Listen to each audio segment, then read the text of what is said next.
Hello. If you were looking for a scare tonight, you've come to the right place. I'll be narrating an hour's worth of creepy horror stories that I found off of Reddit. So without further ado, These are their stories. Olduvai Gorge, Tanzania, 2024. The excavation has gone smoothly these past 3 weeks, but today we've encountered something so strange that it warranted the creation of this entry you're presently reading. As of this moment, I'm not sure whether or not to officially publish these finds, as I fear for the repercussions it may produce, and I do not wish to tarnish my professional legacy. The reason I'm even writing this entry to begin with is to keep a personal record of these recent events while they're fresh in my mind, but I also intend to post it anonymously to the internet, where it will likely be swept away and disregarded as a hoax or urban legend. I'm fine with that, I just need to get it off my chest. I know it's not rational or even a good idea to share this with strangers, but I just need to tell someone. Maybe someone will know what is going on. Until I have fully decided on whether or not to publish, I will keep this as anonymous as I can. I'm a paleoanthropologist at an esteemed university in the States, and I've been leading a small excavation team here in Tanzania at one of the oldest sites of hominin occupation in the world, Olduvai Gorge. Our excavation site was located on the eastern stretches of the gorge, in a particularly hilly area, as scouted by our surveyors. They chose this spot due to the presence of a series of small and seemingly undiscovered rock shelters hidden away behind thick shrubbery and debris. It is nothing short of a miracle that they were able to be located by our team. Over these past weeks, we have found here an abundance of lithic assemblages, most of them consisting of Olduvai scrapers and cores, but we also found a pair of Aculean hand axes and a few bifacial points. Deep in one of the rock shelters, we even unearthed the partial remains of what is most likely an Australopithecine upper skull, though further osteological analysis is pending. All seemed to be going well until today, when my lunch break was interrupted by one of my students. I will refer to him as Edward. He came rushing over from the easternmost rock shelter, nearly stumbling over all the pebbles and sticks in his way as he hurried down the hill toward the tents, calling my name. I rose from my seat to greet him, fearing that some sort of accident had happened. "What is it?" I anxiously inquired. I had never seen him this upset. "You gotta come check this out, right now," he replied enigmatically and ushered me to follow him. I went with him up the hill and into the mouth of the rock shelter. Immediately I noticed what all the fuss was about. Deep in the innermost end of the rock shelter, past all the excavation tools and equipment, where there had previously been a solid rock wall, there was now a small opening. I saw the small hole next to this big rock, and I just kept digging and digging, and I moved some more rocks, and "Oh, okay, you should have notified me sooner," I said, cutting him off as I ventured deeper into the shelter toward the gaping hole. I feared that, in his eagerness, he may have disturbed an important context. But the thing is, I looked inside it, you know, with my light and whatnot, and I saw these, things. You better take a look. I crouched down beside the hole and searched my pockets for my flashlight. The opening seemed big enough for someone to crawl into, and as I turned on the light, the shining beam illuminated a massive cavern on the other side, probably big enough to stand in. "Remarkable," I uttered. "Shine your light at the far end walls. Do you see them?" Edward probed. I did as he had asked me, and as my light moved across the dusty volcanic rock walls of the chamber, I laid my eyes on something that made my heart skip a beat. First believing it to be merely a trick of the light, I stuck my head deeper into the opening to get a better view. "You see them, don't you?" Edward's voice echoed behind me. Lost for words, I began crawling through the opening, eagerly disregarding any health and safety precautions one would be wise to employ when venturing into such undiscovered cave environments. I heard Edward calling out to me as I did so, begging me to be careful. I scraped up my arms and legs in the process, and as I emerged on the other side, I was completely covered in dust, which I promptly brushed off my rugged clothes as I stood up.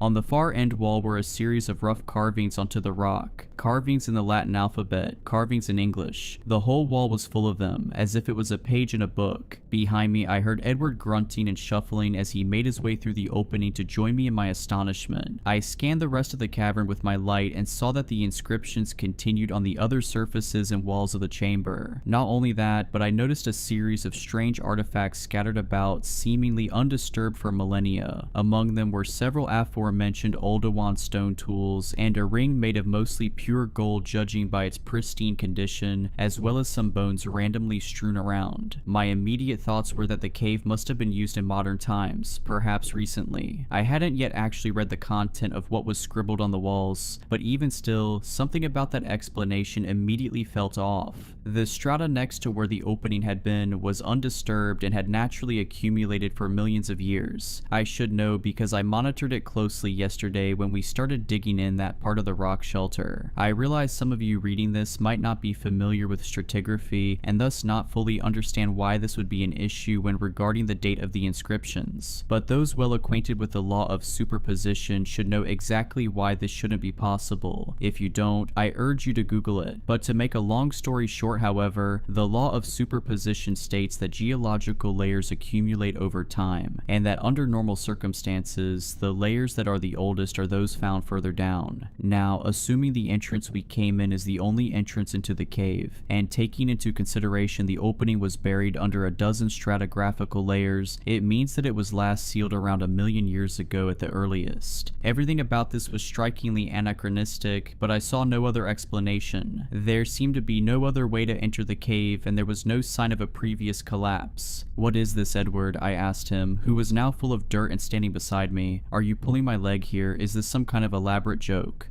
"No, sir, I promise." "It shouldn't be possible then," I said, pacing back and forth. "Yet evidently it is." He somewhat snarkily replied. I ignored him. My pacing took me around a slight bend in the cave, and I noticed a heap of what looked like different chunks of various metals. Some seemed to be nearly reduced to dust as a result of deterioration over time, while others looked pretty much to be in pristine condition, although not as shiny as they once probably were. There were also snake-like lines in the sandy floor of the cave with traces of heavily oxidized copper encompassed within them. Had these once been wires?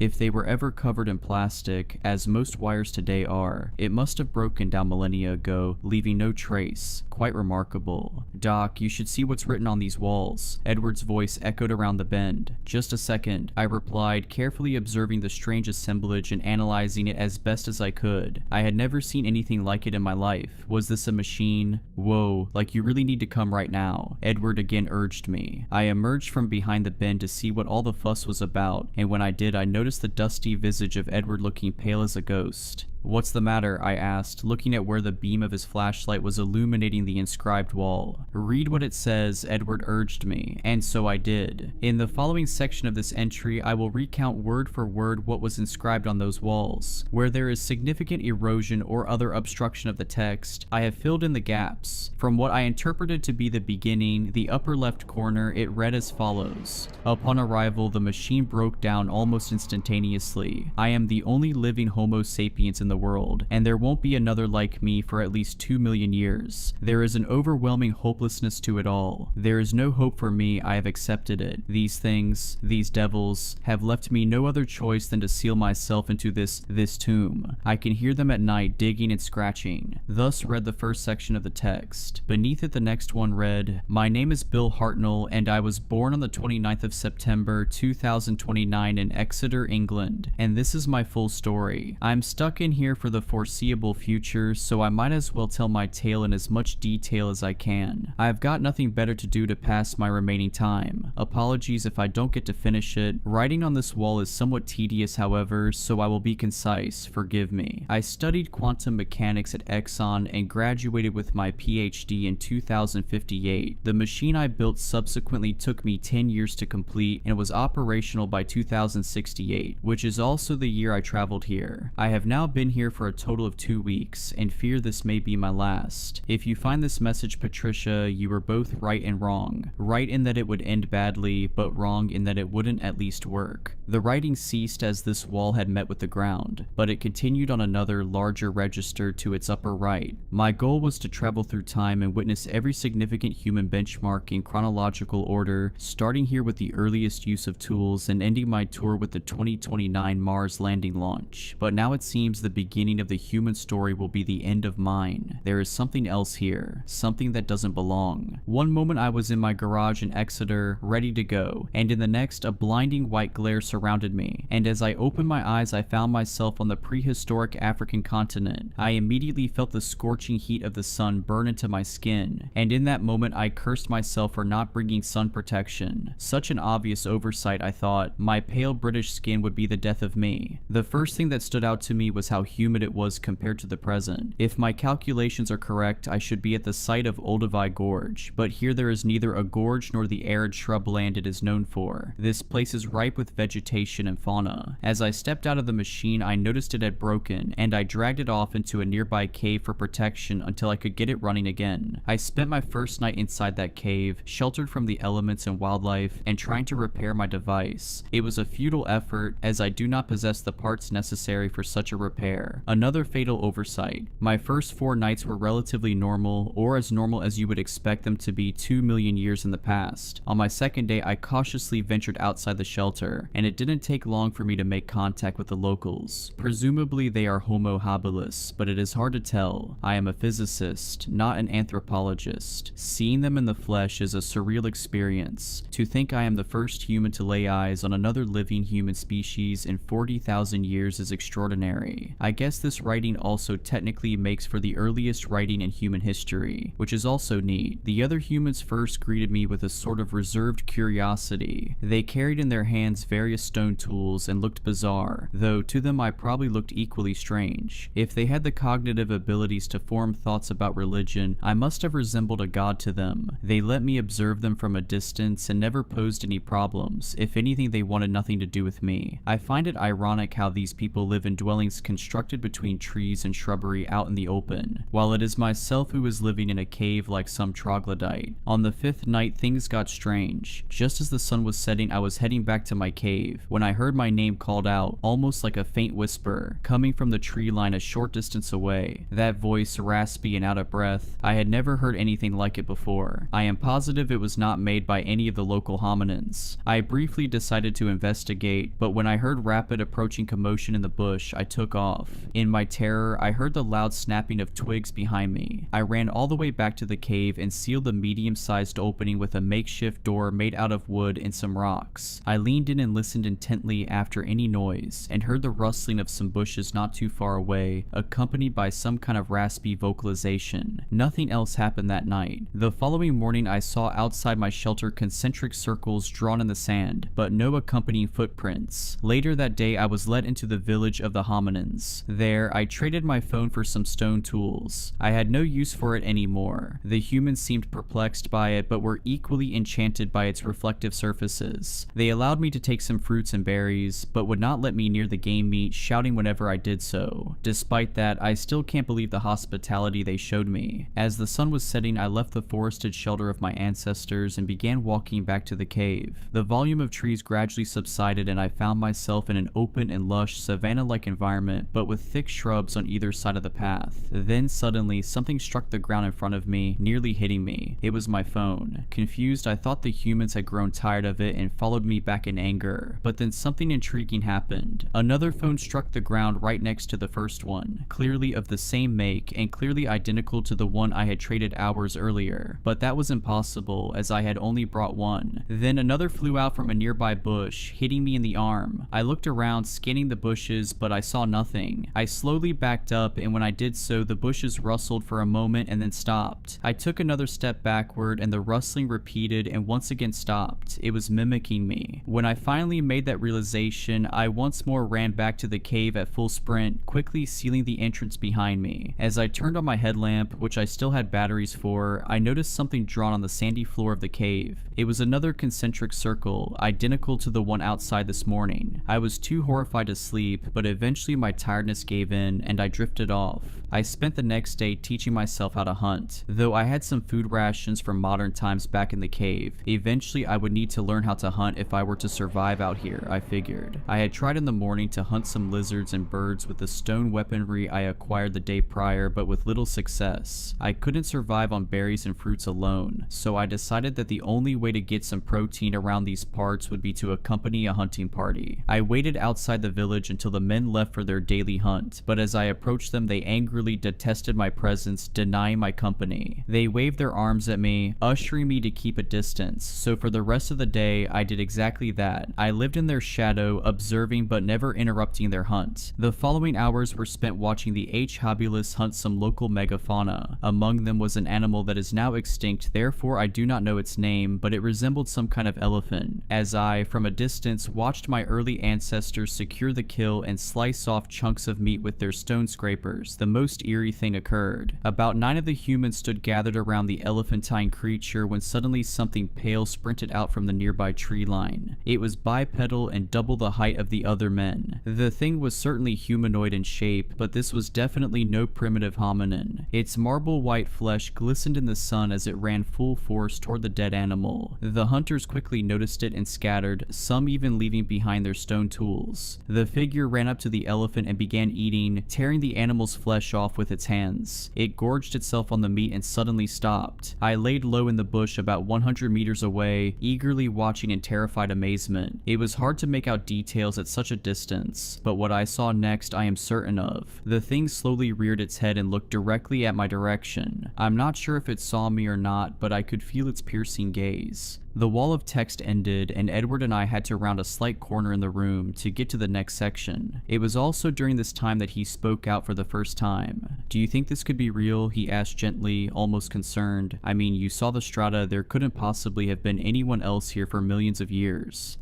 "I don't know, Eddie. Let's just keep reading and find out," I answered nonchalantly back, pretending like this didn't deeply unsettle me too. Truth is, I was beginning to get highly unnerved. My initial scientific awe had now shifted into an uncertain angst. The inscriptions continued. "I haven't seen sunlight since the 10th day. That's when I saw them clearly. I had spent that day harvesting fruits and berries alongside the local hominin population. They let me follow them back into their village where we quite literally enjoyed the fruits of our labor. Again, this level of hospitality was wholly unexpected for such a primordial species of human. All was going well, but as it was beginning to get dark, I was frantically ushered out of their encampments. I thought this weird, but decided to shrug it off as a cultural thing if they even had such a concept. Heading back to my cave, the sun was setting on the horizon, and just as I was nearing the mouth of the cave, a looming shadow stretched across the ground in front of me, blocking out the last rays of light from the evening sun. Someone or something was standing high above the rocky outcrop the cave was situated beneath, casting an oppressive shadow. I looked up and saw the dark silhouette of a person. With the bright backdrop of the sunset, it was hard to make out any features, but I could tell that whatever was standing there was not one of the local hominins. When it understood that I had seen it, it began climbing down, scurrying on all fours across the rocky surfaces. Frightened, I hurried inside the cave and quickly grabbed the makeshift door and pushed it into the opening to block it. The door was more like a plug, fashioned out of a large boulder and some wooden sticks and thatch. But before I had sealed the entrance completely, I looked out of the opening one last time, and that's when I laid my eyes clearly on them. There were 4 of them, walking slowly towards the opening from about 10 meters away, now fully upright. The sheer terror I felt at that moment is indescribable. They were all ghastly pale, their flesh smooth and spotless. They stood at probably 2 meters tall, and they had neither any body hair nor any reproductive organs or nipples. The word that comes to mind when describing them is embryonic. They were featureless. Featureless in all aspects except the most harrowing. They, all of them, had my face. They looked like me, hairless, sure, but still nearly identical. The foremost of them opened its mouth and stretched out its hand and said in perfect English, "You don't belong here." That was the last I saw of them before sealing the cave completely. I quickly reinforced the door plug with any rocks and boulders I could find in the cave, and so far it has been effective. I have now been here for God knows how long. I still have enough supplies to last me several days, and enough batteries to continually power my headlamp for at least another day or 2. But I hear them, they are outside. They haven't left me ever since that frightful evening. Sometimes they take breaks, but never long enough for me to deem it safe to leave this place. For all I know, it might be a trick to lure me out. It's only a matter of time before they break in. Their cries echo throughout the cavernous walls. This writing will be my only lasting legacy, therefore I hope I have provided sufficient detail to be of some use in some way or another. This is my punishment. These devils, I know what they are. They are my lack of hubris manifest. I foolishly thought the laws of time and space were mine to conquer. However, fate would not allow it, perhaps rightfully so. Oh, how terribly, terribly sorry I am. Patricia, I'm truly sorry. I should have listened.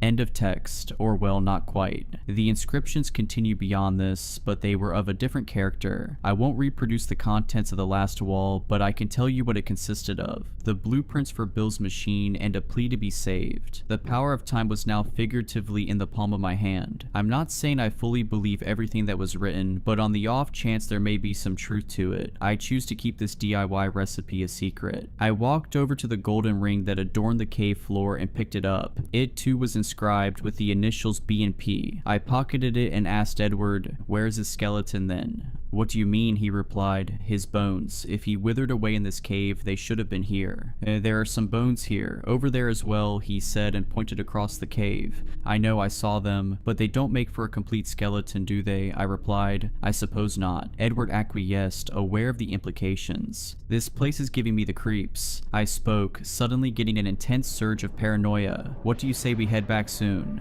I whipped out my phone camera and took several pictures of the inscribed walls and artifacts within the cave. Both Eddie and I agreed it was time to head back to assess the situation and where we would go from here. We agreed also not to tell the rest of the excavation crew for the time being. I am sitting inside my tent now, an hour till midnight, and writing up this entry. In the time that passed since leaving the cave, and now I have meticulously examined the photos I took, but I dare not step inside that cave again. Something inside me desperately wants to seal it again, and I regret not doing so as I think we may have committed a grave mistake. About an hour ago, our field assistant Lila came to me in my tent, voicing her concern about something. When she described what had gotten her worried, my blood ran cold. She had asked about why there were concentric circles drawn in the sand all around our encampment. When I heard this, I rushed outside with my flashlight in hand, and I saw them with my own eyes. The whole crew was gathered outside, gawking at the strange markings. In the small crowd of anthropologists and excavators, I locked eyes with Edward, and without speaking a word, I knew what was on his mind. I fear we may have unknowingly unleashed something ancient, but how? There were no passages leading further into a deeper cave system that I could see. It was an enclosed chamber, albeit very dark and with many corners. Could it mean that whatever it is we have unleashed was inside the room with us this entire time? I shudder at the thought. I think it's best I finish up this entry now. There has been an increase in whispers and unrest in the camp this past hour, so I better tend to it and try to get this situation under control. Any tips or advice to make this make sense is appreciated. If what we discovered today really is true, which I am now more inclined to believe, then our common ancestors weren't alone all those millions of years ago, and it might possibly turn out that we aren't either.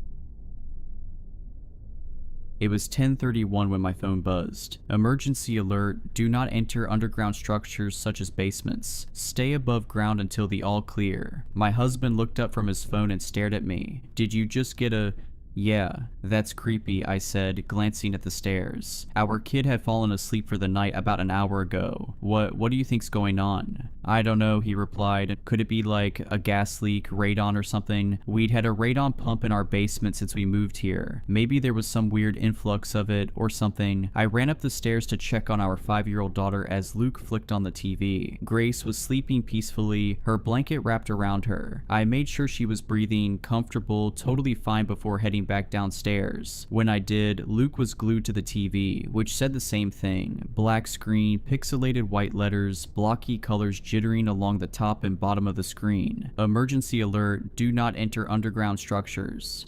Maybe we should get out of here, I said, but it's late and Grace has school tomorrow. Yeah, so we'll miss school, we can go to my mom's. Luke crossed his arms and stared at the TV. He then flicked to CNN and other news channels, but whatever was happening here must have been local, because it was just the same political drivel re-airing from earlier in the day. There was not a blip of the emergency alert anywhere except the local news channel. I pulled out my phone and did some Google searches. Nothing came up, so I shot off a text to Lacey, the mom of one of Grace's friends, who lived in the next development over. We'd only lived here since the school year started, so it's not like I had a whole network of people to ask. She didn't respond. I think we should go, I said, grabbing a duffel bag out of the closet. What about work? Don't you work remotely on Mondays anyway? Yeah, but I walked over to our basement door. The chain was latched. I hurried into the kitchen, opened the drawer, and pulled out some postal tape. What are you doing? If it's radon or something, I don't want that stuff all in our house, I said, crouching along the bottom and taping the crack under the door. I think they'd evacuate us if that were the case. I looked up at him as I yanked another long piece of tape off the roll. Okay, so what do you think it is? He shrugged. When I'd taped all the cracks, I brought the duffel bag upstairs, filled it with a few random outfits for me and Grace, along with my laptop and a few of her favorite dolls. Then I grabbed the cooler and loaded our leftover pasta and yogurts into it. Within 10 minutes, I was ready to go out the door. I'll pack up the car. Can you grab Grace? I asked. Luke went upstairs. I walked down the driveway, weighed down with bags. It was a chilly, clear night. Stars twinkled high above me. The street was exceedingly quiet. The tall, scraggly pines of the surrounding pine barren stretching up to the sky. I heard the echo of a dog barking somewhere. If everyone got the alert, wouldn't there be more people deciding to leave? I glanced at the house across the street. It was completely dark, except for the light above the garage that flicked on when I came out of the house. I opened the back hatch and threw our stuff in. Luke came out after, carrying Grace, wrapped in blankets. She blinked sleepily. I strapped her in. Luke grabbed some stuff, and then we were pulling out of the driveway on the road to my mom's house an hour away. She fell back asleep, I told Luke, watching her face flick into view with the light of the passing street lamps. Good. My phone buzzed. I reached for it. Emergency alert. Your phone's GPS indicates you are leaving city limits. We do not recommend evacuating. Please return home and stay above ground. What the? I whispered. What? Luke asked. There's another alert. It's saying it knows we're leaving. It's tracking our GPS, and it's telling us to stay. Luke glanced at my phone. Seriously? Yeah. That data's supposed to be private, he said, isn't it? I would think so, unless, I don't know, maybe there are some emergency protocols that allow the FBI to access it or something. We fell into uncomfortable silence. Luke clicked on the turn signal, switched lanes. You don't want me to turn around, right? He asked quietly. I glanced down at my phone. Number I don't. The highway was empty, not a single car in sight. That made me uneasy. Surely other people would be evacuating unless they were all actually obeying the second message. But who even trusts the government these days? I did another Google search. No results popped up. I refreshed over and over again. Wouldn't something be on the internet by now? We were 5 miles out of town now. I should be relieved. But I wasn't. I leaned against the window, the cold glass pressed against my forehead. The pine trees flashed by, skinny and tilted, then gave way to a charred, barren patch of forest. Both sides of the highway were burnt to the ground. I'd read somewhere that some pine cones only opened in extreme temperatures, like from a wildfire. Fires and regrowth were part of the cycle here, part of the ecosystem, in flux between death and rebirth like a phoenix. My phone buzzed. My heart dropped, but it wasn't an alert. It was a text from Lacey. Only 2 words. What alert? My fingers raced across the screen. Didn't you get an emergency alert saying to stay above ground? Number. Lacey didn't get an alert, I said. Luke paused. What if the alerts were only sent to our phones? I asked, my voice shaking. I glanced back at Grace, still peacefully asleep, head lolling softly with each bump of the car. Luke shook his head. That's crazy. No one can send messages like that, just the government or whatever. What if it's a trap? My voice shook harder. What if the only safe place was our basement? That's just your OCD talking, he said softly, empathetically. We're doing the right thing. There's something weird in town like a gas leak and we got out. That's obviously the safest thing to do. I stared out at the charred pines. There were a few that hadn't burned up, standing tall and stilted in the darkness. I stared out at them, wondering why they were spared. One of them moved. The car screeched to a stop. My body lurched forward, the seatbelt locked, keeping my head from hitting the dash. Sorry, that deer just darted. His voice died in his throat. We both stared at the lower legs of something illuminated in the headlights, thin and spindly, but definitely not a deer's. They ended in twisted toes, not hooves, and extended several feet up into the darkness. Silhouetted against the starry sky, beyond the reach of our headlights, I could see something. Something tall and spindly, skeletal, crisscrossing lines of bones or sticks or something else entirely. As I stared at it, as it stared at me, a wave of dizziness washed through me. The world seemed to tilt on its axis. axis, weight pressed down on my head, and immense pressure bearing down on me. Thwack. Something hit the side of the car with incredible force. The entire car rocked on its wheels. I screamed, thwack. A mess of lines, bones, sticks outside my window, empty air between them, the stars and the pines rippling strangely behind it. Luke stomped down on the accelerator. The car shot forward, we swerved around the thing, then past the burnt section of forest and continued down the dark, twisting highway. My phone buzzed. Emergency alert, all clear, please return home immediately. We got to my mom's house around midnight, a squat brick ranch on a residential road. I glanced warily at the pines behind her house, stretching up to the sky before picking up Grace and carrying her inside. Mom was sitting at the kitchen table waiting for us, her fingers wrapped against the mug in her hand. The entire house smelled like that familiar mix of coffee and dust. I started for the guest bedroom and then got a better idea. The ranch had a lower level that was half underground. It had been finished into an office, but there was a couch down there. I could have Grace sleep on the couch and we could sleep on the floor.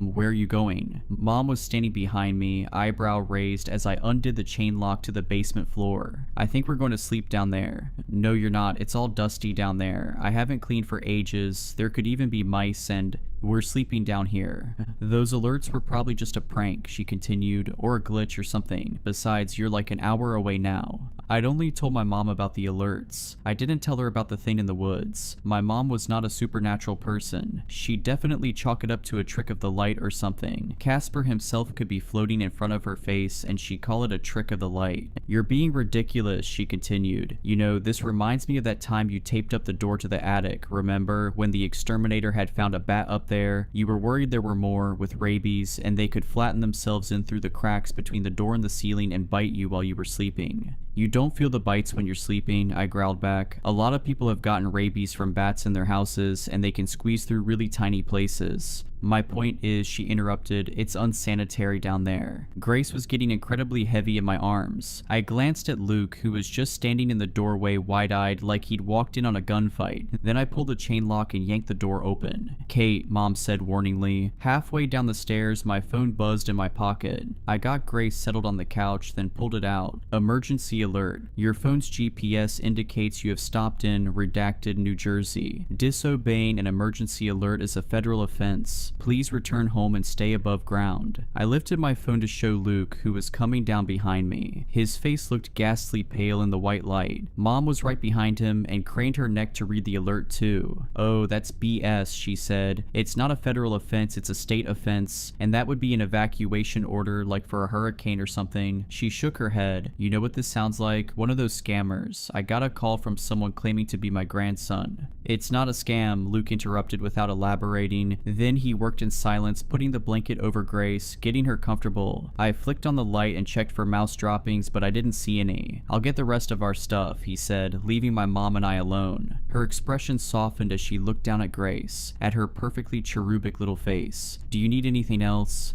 No, I don't think so. She nodded and went back upstairs. I glanced around. The office stuff was in the leftmost corner, the desk covered with papers and a single photo of my dad. He'd been gone 7 years now, and it seemed like every year more and more of his stuff got tucked away, moved downstairs, shoved into storage. I swallowed down the feeling and glanced around the rest of the room. The door next to the desk led to the unfinished storage area. On the other end of the basement was a sliding glass door that led out into the backyard. I didn't like that at all. We were technically underground where we stood, but the rightmost corner with the door was above ground. Did that mean we were still vulnerable? Those things couldn't fit through a glass door, I thought, but they couldn't fit through a normal door either, and apparently we wouldn't have been safe in our own home. I stared out the glass door, afraid I might see one of them out there. Maybe this was a bad idea to stay here. We were an hour away, sure, but the pines were still right at our door. Not officially the Pine Barrens, but the surrounding Pinelands ecosystem, which was almost the same thing. If those things came from the Barrens, they were only in the burned areas, I reminded myself. I imagined a pine cone spiraling in midair, petals opening as fire raged around it, and skeletons made of sticks prying their way out of the thing, creeping along the ground, stretching and growing towards the sky. Were there any maps of the burned areas? I pulled up Google Maps, looking for the blackened areas, but the information would be out of date, wouldn't it? My phone buzzed. I expected another alert, but it was a text from Lacey instead. My friend Rochelle got the same alert you did, BTW, it read. Super weird. My heart dropped. Did Rochelle, whoever she was, listen to it? Tell her not to listen to the alert. I started typing, it's a trap. Then I realized how unhinged that sounded. I didn't even know Lacey that well. I thought for a second, then typed a new message. Can you give me her number? I want to ask her about it. Pretty weird that it targeted both of us, no one else. Sure, let me ask her, was the reply. As I waited, Luke came back down the stairs, carrying our stuff, computer cords and stuffies nearly falling out of his arms. Someone else got the alert, I whispered, one of Lacey's friends.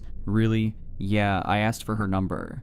A minute later, the number came in. I dialed it immediately. On the third ring, she picked up. Hello? Hi, this is Kate, Lacey's friend. I started awkwardly. We got the emergency alert too, but we think it's a trap. There's something off about it. A pause. But it came from the government, she replied. How could it be a trap? It seems like no one else is getting it. When alerts are sent out like that, they're sent to all the phones in a certain location. It doesn't make sense. Yeah, I don't know, it's weird. Another pause. Well, we were just about to go to bed here, so I'd better go.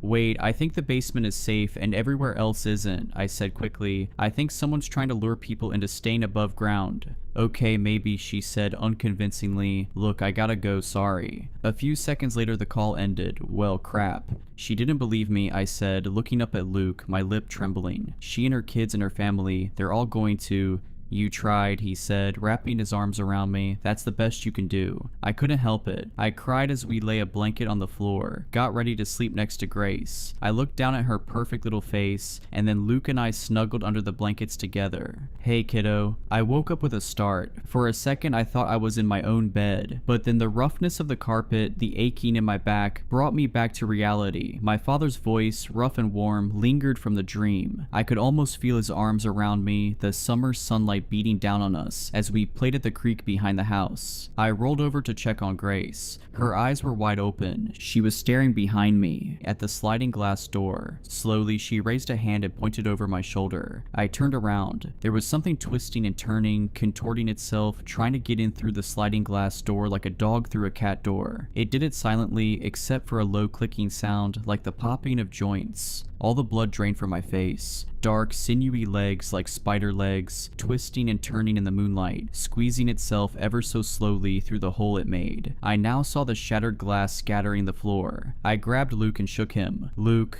The thing fell still. I couldn't see eyes or a face, but I felt it in my gut. It was staring at me. Dizziness swept over me. I stumbled forward, losing my balance. It was like I was standing on the deck of a boat. The ground seemed to shift and tilt underneath me. I just wanted to lie down until the world stopped turning. No, I screamed internally. You can't let that thing get Grace. I glanced around the room, looking for something that could be used as a weapon. Anything. Go in there, I said to Grace, pointing to the storage room, or at least I thought I was. Everything was tilting and moving around me. Go, hide. I stumbled forward, but all the colors were bleeding together now. Everything was hazy as a dream. My father was standing in front of me, standing there in the basement, but his face was all wrong. His eye drooped out of his socket, like something had squeezed his skull. His grin was crooked. Hey kiddo, he said in a voice that sounded off-key. Nausea filled me. I started vomiting. Warm liquid down my shirt, splashing on my feet. My dad, not dad, stood tilted, like gravity had suddenly changed. One arm was too long and hung limply from its socket. I miss you so much. Stop, I sobbed. Please stop.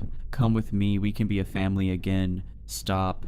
I never got to meet Grace. Wouldn't it be so wonderful for me to finally meet her? The world tilted and shifted. I stared at my father, his left eye drooping like jelly, his crooked smile, his gaunt face, his limp arms. I opened my mouth. Hot pain shot up my shoulder. I fell to my knees instantly. I tried to cry out to say stop again, to tell Grace to run for her life, but all that came out was a scream of pain, and another, and another. When I finally opened my eyes, the world had stopped tilting. Luke was dragging me across the floor, back from the glass door. Grace was peeking out of the storage area, terrified. I touched my shoulder, stinging with pain. My fingers came away red. It bit me. I'm dying. What? My phone began to ring. Shaking all over, I reached into my pocket and pulled it out. It recognized the number. It was Rochelle. You're right, she said breathlessly. No preamble. What? I asked, my voice hoarse. About the alert, my husband, he has some friends who work with cell phones and stuff, and she took a deep breath, trying to steady her voice. voice. They traced the signal. It's not coming from the government or the town hall or whatever. I chewed my lip, held my breath. It's coming from the middle of the woods. The hospital was mostly empty, quiet, dark. Fluorescent lights buzzed overhead, and the walls were a sickly shade of seafoam green. The doctor, a tall thin man in his 60s, didn't seem to believe my story, but he admitted me for observation anyway. My mom was staying at her friend's house with Grace, in their non-walkout basement. I didn't want to leave her. I wanted her right here with me, but the hospital was above ground, and someone needed to treat my wound before I bled to death. Luke left me for a moment to use the bathroom. I closed my eyes, not intending to sleep, but I was so tired and the bite was now only a dull, throbbing pain. I drifted in and out of consciousness until I heard two voices in the room. I snapped my eyes open for a moment to see the doctor and a nurse hovering over me. They were talking softly to each other, looking concerned. I quickly shut my eyes again, pretending to be asleep. I caught a snatch of their conversation. "It's just like that man," the nurse whispered. "The one that was admitted last night, John something."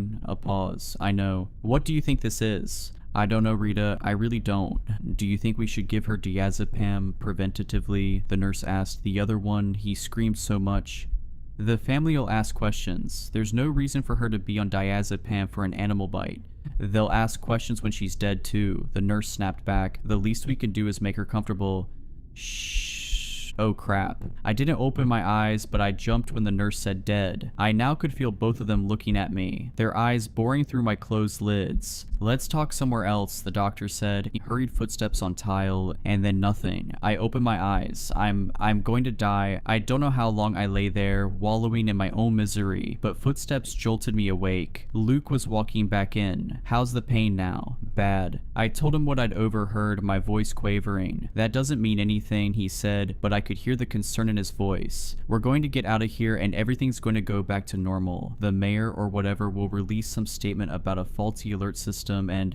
"Stop." He looked at me warily, but shut up. The two of us sat in silence. A few times Luke opened his mouth, looking like he was going to say something, but then quickly shut it again. Footsteps pattered by outside in the hallway. The tinny sounds of the TV droned on in the corner. "I'm going to call Rochelle," I told him. The line rang 3 times before she picked up. I told her everything, about the bite, about the things I saw. I was afraid of sounding crazy, but when I'd finally finished, she sounded like she was crying on the other side. "I saw my baby," she said in a low tone, barely above a whisper. I had a miscarriage at 14 weeks, and I saw this little basket with a tiny pink thing bundled up inside. And I heard her cry. Her voice broke. I knew it wasn't real, but I still went toward it, before Ravi pulled me back.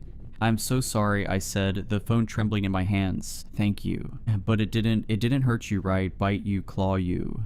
"No, I don't think so." The silence stretched out between us. "So what do we do?" I asked. "Just run from it forever?" "I've been talking to someone who knows about this more than we do," she replied. "Maybe I should come see you. What hospital are you at?" She told me she'd be there in an hour. Rochelle was a short, thin woman with brown skin and thick frame glasses. She wore a t-shirt with some sort of video game reference on it and faded jeans. As she hurried in, she was wringing her hands, twisting them over and over again. Following after her was a woman in her 50s. Her salt and pepper hair was cropped short, and her skin was deathly pale, like she'd never seen the sun. "This is Jamie," Rochelle said, gesturing to the older woman. "She's a professor and specializes in this kind of stuff. I've been talking to her for the past few hours and she wanted to see you." "This kind of stuff?" The woman abruptly sat down and leaned in towards me, like I was some kind of specimen she was eager to examine. "You know what's going on here?" I asked as she stared at my shoulder in a way that made me extremely uncomfortable. "Yes, sort of. Have you ever heard of something called speculative evolution?" No, I replied. "Okay, it's reconstructing what kinds of creatures would evolve under different circumstances. Maybe an amphibian would evolve to have wings like a bat, for example, if insects didn't hover around ponds. You see what I mean?"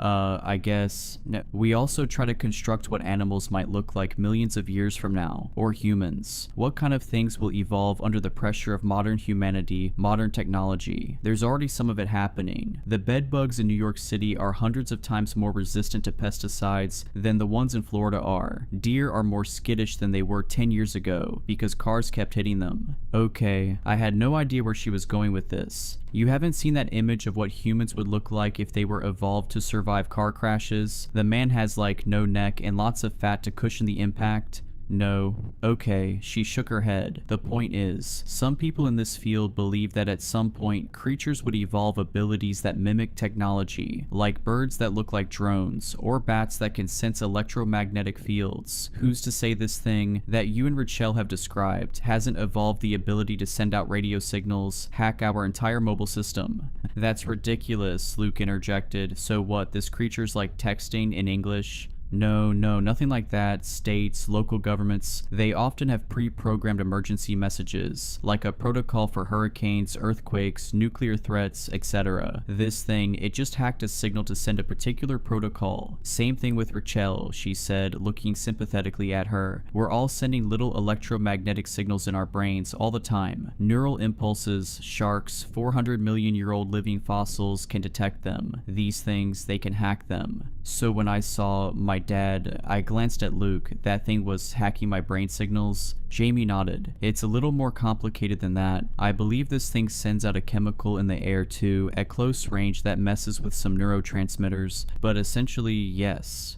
Okay, but why's the basement safe then? Because it's too big to get down there? Luke asked. I'm glad you asked, Jamie replied with a big victorious smile on her face, like she was just about to tell us the secret to the universe. They chose that emergency protocol with the basement because their abilities don't work if you're underground, just how your phone reception goes out when you're underground. A heavy silence filled the room. Luke and I looked at each other. For one, this sounded pretty out there, conspiracy theory level stuff, more unbelievable than Roswell. On the other hand, nothing I'd experienced in the past 24 hours made sense. How do you know all this? I asked. This isn't the first time this has happened, she replied, her face grim. Almost 10 years ago, the same thing happened out by Woodland, on the border of Wharton State Forest. I studied it then too, but there weren't as many of them. Okay, but the text didn't get sent to everyone, Luke said. Only us and Richelle so far that we know of. Right, so these things, I call them stickmen by the way, they only target people with overactive imaginations, people who send out really clear, strong brain signals. It's easier for them to find you, and it's easier for them to hack your brain. They're not actually producing the image you see of your deceased loved ones or whatever. They're just knocking it loose from your memory, from something you've imagined. If you've imagined your kid dying 1,000 times because you have anxiety or OCD, that makes it all the easier for them to use it against you and lure you in. And of course, there's more for them to eat. More for them to eat? Yeah, they eat brains. I mentioned that, didn't I? More awkward, heavy, suffocating silence. Kate said she heard the doctor saying she's going to die, he said in a soft voice. Is that true? Jamie glanced at me but stayed silent. Richella jumped in, her voice full of heartache. Jamie told me once it bites you, it's linked to you, it will follow you and end you. It'll show you your worst nightmares first, Jamie interjected, absolutely unable to read the room. Show you everything you fear. But when it starts showing you yourself in these waking nightmares, that usually means you only have a day left. I swallowed a wave of nausea. Then I started getting out of the hospital bed. I needed to get out of here. Away from Jamie's stare, Luke's concern. Just a moment of silence. Maybe I get a Coke from the vending machine. Not even a diet one. I hadn't had a full sugar one in ages. I tried to keep out the memory of my dad before me in my mom's basement. I had imagined him saying those exact words. When I was at my lowest point years ago, when a flicker of suicide showed itself in an ocean of postpartum depression, and that guy, the stickman or whatever, had used it against me. Another wave of nausea. I pushed towards the door. Wait, Richelle said, standing up, reaching for my arm. I'll be right back, I snapped. I made my way down the empty hospital hallway. Beeping machines, echoey footsteps in the distance. Tears pricked my eyes. I kept going, making a left, then a right, following the signs for the vending machines. My feet shuffled along the ground, taking me there slowly, ever so slowly. Kate, stop. I turned to see Luke coming after me. He stopped 6 feet away, trying to give me space. I just need a minute, I replied, my voice shaky. No, it's not that. Your mom just texted me and we have to go, Grace. His voice broke. My heart broke with it. What happened? She fell, he said, his voice barely above a whisper. She's not conscious. They're rushing her to the hospital.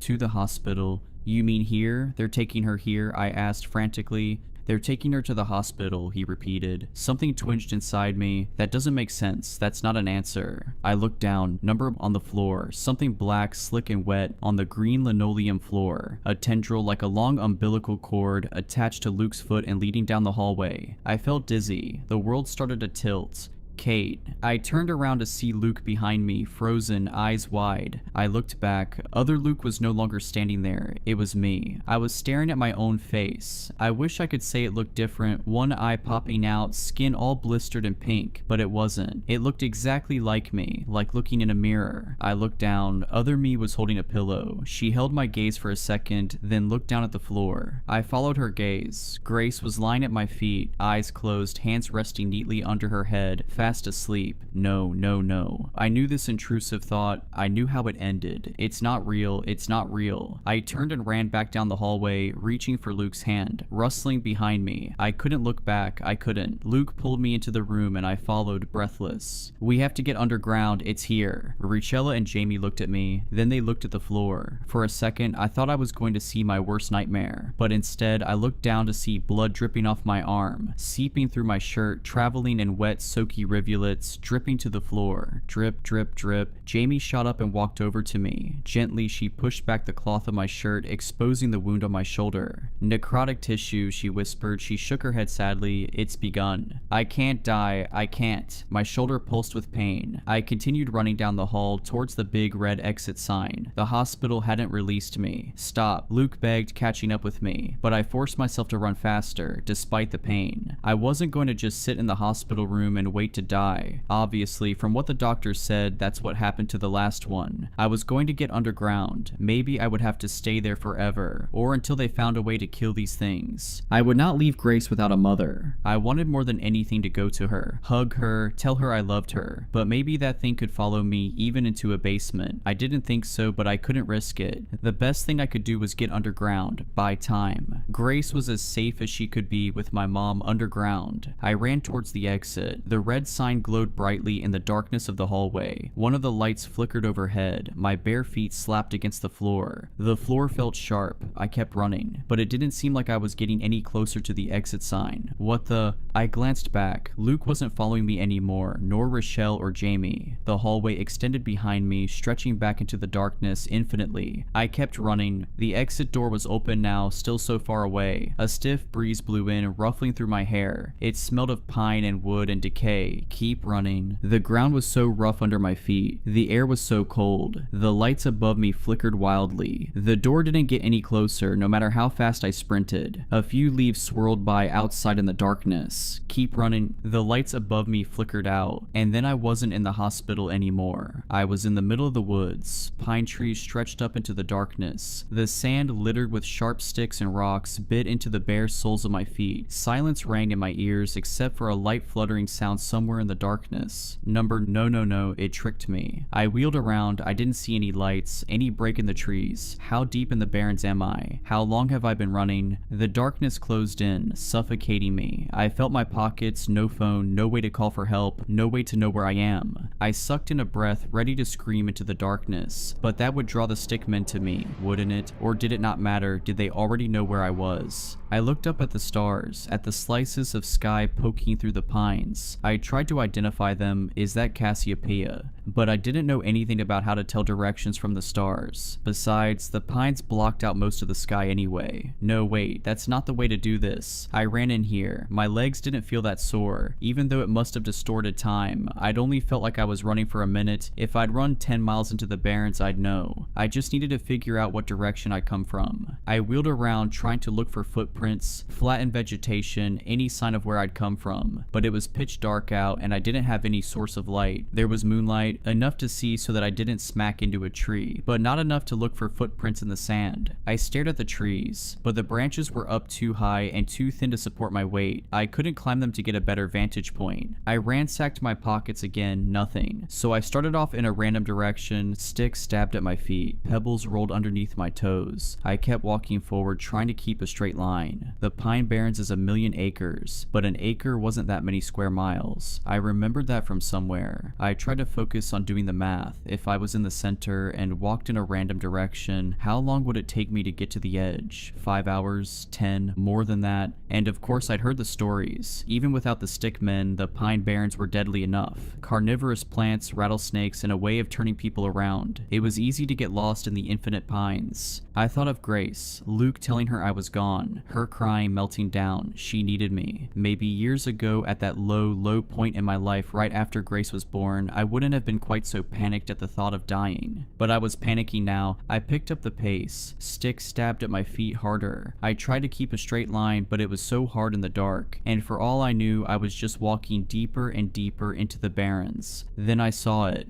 A clearing. My heart soared. That must be where I came from. It was one of the burned areas. The fire had hollowed out a large clearing. It was lit in silver tones by the nearly full moon, no longer obscured. Some pines still stood, completely bare of needles, skeletal and black. Ash blackened the pale sand beneath, the color of bone. A few pine saplings poked through the destruction, only inches tall. It was deathly silent. I'm never gonna get out of here. I looked up at the blackened pines, stretching up to the sky like fingers.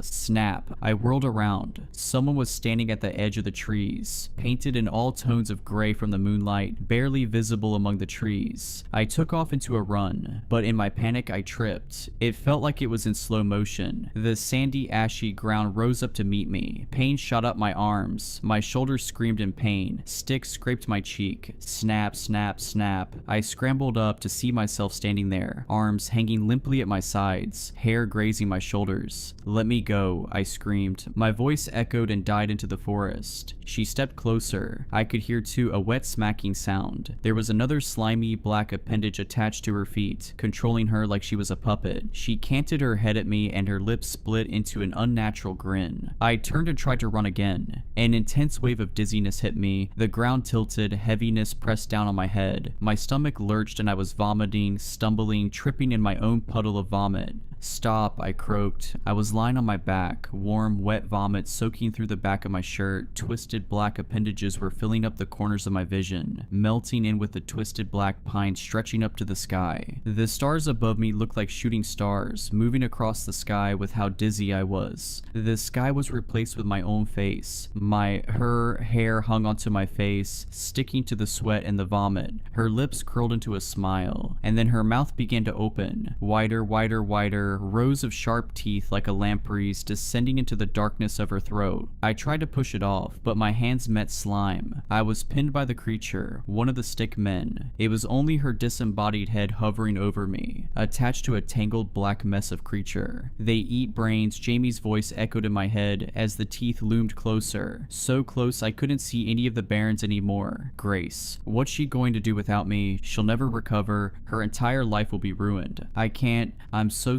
sorry. And then I realized the stickmen were attracted to brain signals. What if I'd done something I'd never done before? What if I just stopped thinking? I closed my eyes, ignored the warm, rotting breath on my face, ignored the slime seeping through my shirt, ignored thoughts of Grace. I used every last bit of my willpower to stop thinking. Nothing. A void. Non-existence. A clicking sound came from above me. The creature began to shift its weight. I continued thinking about nothing. Absolutely nothing. The creature pulled itself off me. When I opened an eye, it no longer wore my head. It was twisting and turning, making clicking sounds, lifting some of its appendages in the air, as if confused, as if it thought I'd escaped and it was trying to sense me out again. I lay there in the dark, burnt forest, thinking of nothing for seconds, minutes, hours. It was the hardest thing I had ever done, pushing away thoughts of Grace, of my future, of hers, pushing it all out and being empty. When the sun began to rise, I pulled myself up. The burnt forest was bathed in the pink hues of dawn. My skin was covered in vomit and black slime. My shoulders still throbbed with pain, and there was no sign of the stickmen. It took me another few hours, but in the daylight I was able to find my way back. After walking around in circles for a while, I caught a glimpse of a road through the trees. I'd apparently fled the hospital and run a half-mile into the pine barrens across the street. Luke and hospital staff were looking for me all night. I was reunited with Grace, and it was the happiest day of my life. I think the stickman is still linked to me. We've been spending our nights in the basement where we've been totally safe. Richelli, Jamie, and I have been working together to figure out how to kill it for good. Some guy online from the incident 10 years ago claims drowning them works. But for now, now, I am content to be home and be safe, even if it isn't forever and a million bad things are waiting to happen. The man walked in at 2 a.m., dragging something black behind him. The way it moved didn't sit right, neither did he. The receptionist felt it immediately. It was the way he walked, stiff and uneven, like a scarecrow with one leg shorter than the other. He hid greasy blonde hair beneath a 10-gallon hat, spurs clicking as he moved. I watched the security footage later. His lips were white and thin, his teeth crooked, his mouth twisted into a half smile like he was seconds from laughter. He was dragging a massive black Rottweiler. The dog resisted, back paws sliding across the floor. The camera didn't pick up sound, but later the two gals at reception told me what he said. He's acting possessed. They handed him intake forms. He hobbled back to a bench. I watched through the camera lens as another client holding a cat carrier slid away from him. I looked up his paperwork. The address led to some warehouse out in the scrublands 3 states away. The name seemed fake too. Keaton, no records, no online presence. It didn't seem to fit him, but the dog's name, Mutt. That was the only detail I believed. You might wonder why I checked. It's not standard protocol. I don't usually do this, but the events of the last few nights led me to my search. When he handed the paperwork back, he sat down again, dragging the dog with him like a sack of flour. He leaned against the wall, arms folded, eyes fixed ahead. He moved like a corpse propped upright. His dog didn't move much either. It sat there, waiting. We see a lot of characters here, some aggressive, some kind. But this man, something about him was wrong in a way I can't articulate. I stepped into the lobby to bring him into an exam room. It took him a second to register me, like he was in a trance. And then the smell hit me. Stale cigarettes, gas fumes, and beneath that, something worse. A rotten, greasy stench that clung to the air. The dog sat still, vacant, a husk. It was like someone had lobotomized it. As it stood there, drool began dripping from its mouth, pooling on the floor. I introduced myself and got to work. So, what's going on with Mutt today? Keaton didn't answer right away. His eyes drifted to the ceiling, like he was staring at something that fluttered in the air above us. Oh, he ain't acting right, he ain't been eating much. This is usually where clients start rambling. Some could go on for hours if you let them. He had decided he'd given me enough information. He sat staring at the ceiling through those dirty locks of hair. When I knelt to take the dog's heart rate, the second my fingers touched its skin, a wrongness crawled into me. That tingle before lightning strikes. That creeping dread when something awful is about to happen. The vitals were normal, the heart rate, breathing, but its skin was cold, and its temperature was 97 degrees, lower than we like. I checked its skin, seeing how dehydrated it was, but when I peeled back its loose lips to check its gums, I felt a jolt of unease, like I was too close to something I shouldn't be. The gums were pale, the pupils locked onto me, dilated. That feeling of unease was sickening. "Don't turn your back on him," the man said. I paused mid-turn. "Excuse me?"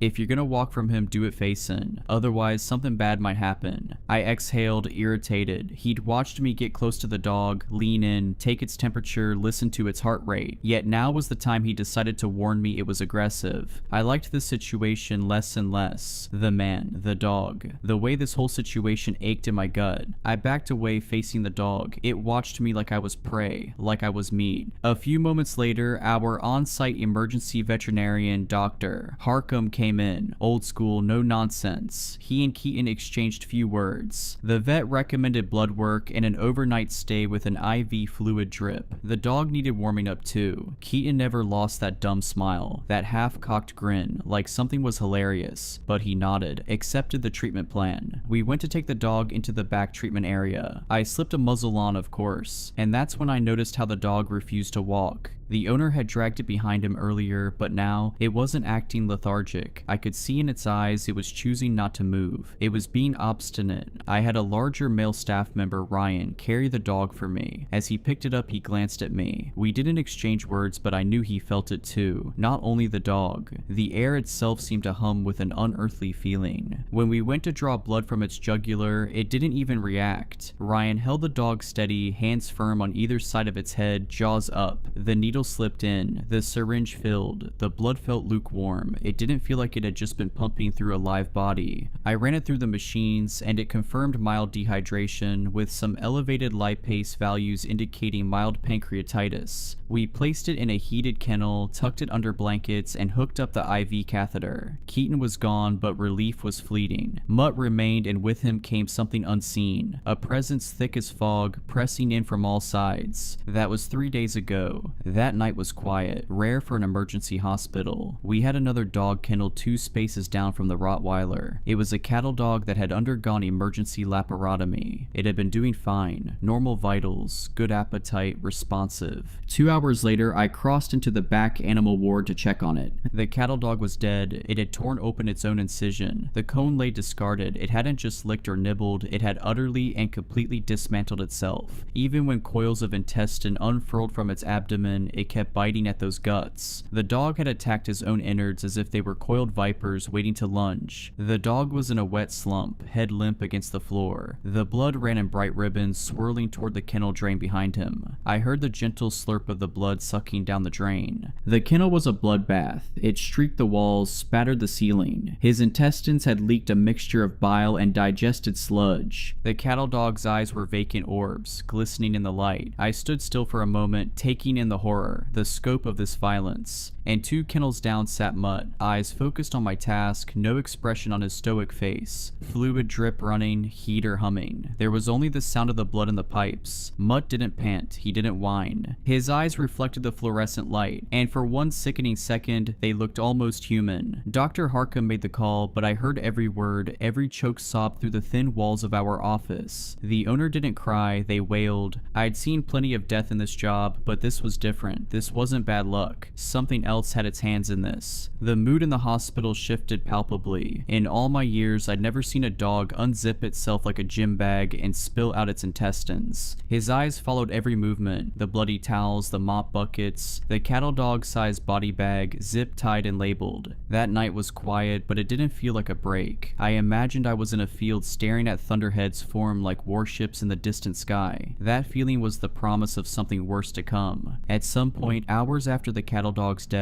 I heard the steady beeping of a monitor from the kennel ward. It was the 4th pump hooked up to Mutt. I didn't want to go over there, but I did. I brought Ryan. We slipped the muzzle over Mutt's head. He didn't resist, didn't flinch. He let it happen. His eyes followed the movement of our hands as we buckled it behind his head. Only his eyes moved. 2 dark orbs. He was digesting the scene around him. It felt like he was learning and listening. The dog had kinked the IV line beneath its paw. We moved it aside, smoothed it out. That should have been it. A simple fix. But as we turned to leave, the light above his kennel flickered. At first, we saw a slight flicker. It was barely noticeable, then it sputtered, dimmed, and cut out completely. The kennel dropped into shadow. Ryan and I froze. The only light now was a faint glow from the hallway behind us. We exchanged a glance. Neither of us spoke. Neither of us wanted to acknowledge what we were feeling. The air in the room changed, heavy, buzzing, like the static before a storm. Then the 2 tube lights above Mutt's kennel flared so bright it hurt to look at them. A pop, then a sizzle, and they died. Everything was silent. Ryan's back was to Mutt. Mutt lunged. It was a surge of violence, even with the muzzle strapped tight. A blur of black as Mutt's body lunged forward. The muzzled face rammed against Ryan's side, smashing into him again and again. Ryan screamed. The dog was silent except for the mechanical snapping of his jaws, working beneath the muzzle. Spittle flying. Ryan twisted, trying to stand, but the sudden attack had taken him off guard. I reacted without thinking, threw open the kennel door. Mutt rammed into Ryan again, harder this time. The sheer force knocked him off balance. Ryan writhed around to grab at Mutt. The moment he faced Mutt, the dog stilled. It stood there motionless, bathed in the new darkness. Something was wrong with this dog, not neurologically. It was something so much deeper. I sensed the calculating intelligence of a predator, but it felt much more malignant than that, like a cancerous tumor spreading quietly beneath the surface of your skin. Ryan and I trembled, shaken to the core. Later, he revealed a bruise under his ribs, a deep bloom of violet spreading like a rose beneath his skin. Neither of us spoke about it. The rest of the night passed without incident. I focused on my other cases for the night. I worked with a Chihuahua hacking through pneumonia, a Persian cat with seizures, and a tabby cat with proprioceptive issues in its forelimbs. I went through the motions, but my mind was elsewhere. Ryan seemed dazed, like something fresh had broken inside of him. It wasn't the shock, or the trauma, or the fear. It was more profound than that. I left for the night still unsettled. Ryan didn't even wave goodbye when I passed by. I chain-smoked cigarettes in my car before driving home, flicked the butts out the window and watched them sail onto the asphalt. My hands were shaking the entire ride, and when I finally collapsed into bed, I pulled my pistol out of my purse and slipped it under my pillow. And as the sun crept over the horizon, my dreams were wrong. I dreamed of a black face snarling in the dark, leaning in, sniffing. glowing, eyes like hollow pits, endless swirling galaxies within. I felt the faraway sting of teeth sinking into my flesh. Not a bite, not an attack, but a slow, deliberate pressure, easing into my skin. When I woke, my sheets were damp with sweat. When I came in for my shift that night, I felt a deep sense of disappointment the second I walked past Mutt's kennel. He was still there, heater purring, eyes following. The lights above his kennel were still blown out. The ones beside them had started to flicker. Ryan called out sick, said he'd been throwing up since the night before. I had a feeling there was more to the story, but I didn't have time to dwell on it. I shot him a text wishing him well. He read it, yet he didn't reply. And that sinister, eerie man who called himself Keaton, his phone went straight to dial tone when we tried calling for a case update. He wasn't coming back. He'd paid half his bill up front in crisp, old $100 bills. We weren't getting the other half.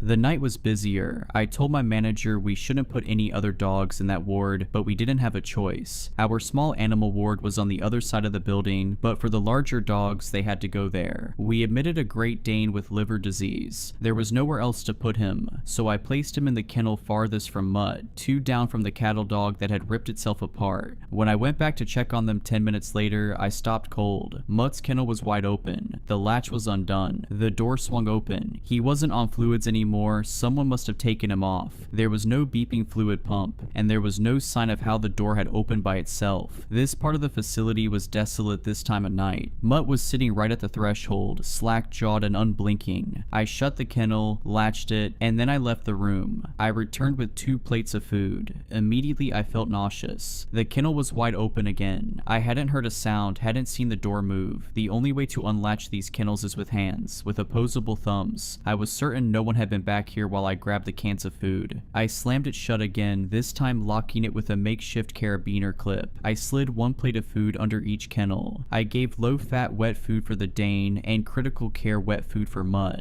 I was walking away when I heard it, a sound that froze me. Not a growl, not a whine. It sounded like someone trying to speak while gargling a mouthful of water, like a deep male voice gargling on words before spitting them out. It was the sound of a dog trying to talk. I turned. Mutt sat there, silent now. Something tingled in the air, a musical conductor guiding along an orchestra, because to my right the Dane had begun to cry. The Dane was the one making these ungodly noises. The Dane's plate of food lay spilled across the kennel floor. His hackles folded back. The Dane backpedaled until its body pressed against the far wall. I watched the Dane's gaze flicker up toward the ceiling. It became immediately apparent to me that the dog was feeling something, a deeply instinctual and inexplicable something. I knew it was feeling that way because I felt it too. When I reached for the kennel door, the crying stopped. The Dane's body trembled, then his whimpering changed. It deepened into a low, eerie sound like a tornado siren, changing in pitch and tone, high to low. Without warning, it stopped altogether. The dog went still, too still, gathering itself back to a normal pose. Then, all at once, the Dane began attacking his own leg. Not chewing, not licking, ripping, breaking. These were deep, pulverizing bites. Bone audibly cracked in the echo of the cavernous hallway. Blood spattered the kennel floor. It wasn't a dog in pain. It wasn't a dog in distress. It was something else. This dog was destroying itself with purpose. I couldn't go in there. If I did, he'd likely redirect this aggression onto me. He would send me to the hospital if I tried to intervene. I turned and ran, shouting for help as I sprinted through the clinic. Dr. Harcum and 2 other techs, Angie and Denise, came rushing out of an exam room, the hallway filling with the sound of my frantic screaming. I grabbed a rabies catch pole and beat them back to the kennels. The Dane was still biting, not a rabid and frothing frenzy, but instead an oddly calm and intentional one. The flesh of its leg hung in shredded tatters, tendon, and the suggestion of bone beneath. Blood spurted like pulsing shots from a water gun in rhythm with its heartbeats. I slipped open the kennel door and looped the catch pole around its neck, tightening it hard. In a wrenching movement, I maneuvered its head enough to stop it from lunging at its own body. It snapped at the air, frantic, without even a hint of pain or emotion behind it. Then it latched onto the metal pole, not out of panic, not out of rage, out of a bizarre corruption of instinct. The sound was unbearable, teeth breaking against metal, splintering, shattering. The flesh of its leg was gone, a ragged mess of meat exposed to the air that flapped as it chewed at the metal. I saw part of a fractured canine fall out of its mouth. The catch pole was bloody, dented, but holding firm, withstanding each powerful bite directed at it. The dog was weakening by the time Dr. Harcum arrived, slumping over in the drenched puddle of its own blood. By the time we managed to inject a sedative, it was too late. The blood loss was too too severe. The Dane collapsed to the floor, body twitching, biting at the air. It wound down like a toy with dying batteries, its eyes glazing over before going limp.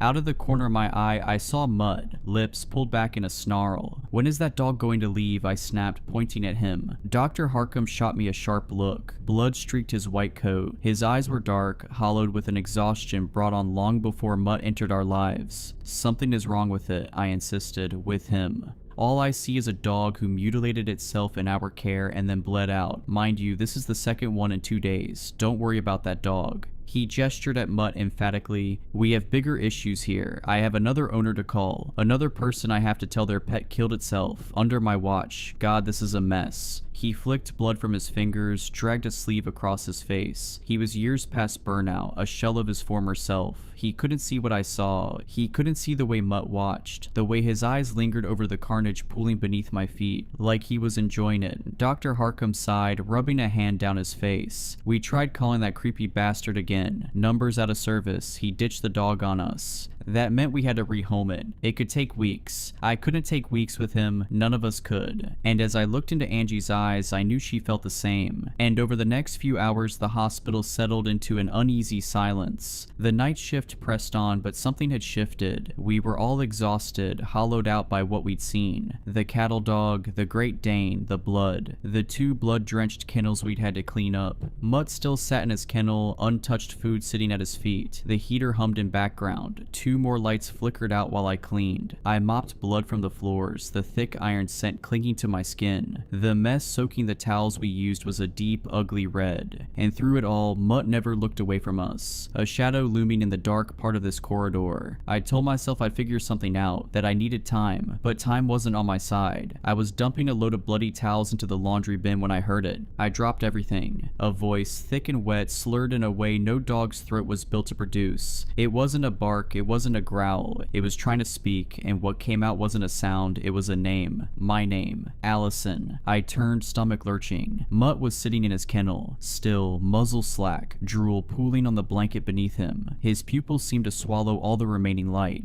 I couldn't move. My brain was trying to rationalize it, trying to shove what I had heard into a box of normalcy. Maybe I'd misheard it. Maybe it was the pipes or a monitor. Then the stench of rot hit my nose like a sniff of smelling salts. It was not the usual smell of the hospital, not the faint antiseptic and animal musk that always clung to the air. This was meat left in the sink for weeks. This was something dead wedged into the unseen cracks of the world. It was a volatile and overpowering scent consuming anything else in the room. And I realized then that the smell I'd caught when Keaton first walked into the lobby, that greasy, putrid stench, it hadn't been him, it had been Mutt all along. I felt a desire deep in my core to run, and so I did. I scooped up the blankets off the floor, shoved them into the laundry bin, and bolted. My hand shook as I crammed the lid shut. My pulse was a hammer in my ears. Don't turn your back on it. The memory of Keaton's words crawled down my spine like a cold hand. He's acting possessed. I knew what Mutt had tried to do to Ryan. I knew what he wanted to do to me. And now I knew I wasn't waiting for him to act. I was going to kill him. I kept my head down the rest of the shift, biding my time. My mind wasn't on the cases I took. I worked on autopilot. I went through the motions, but my body was moving without me. And when I got a moment alone, I pulled up 20 milliliters of pentobarbital sodium and phenytoin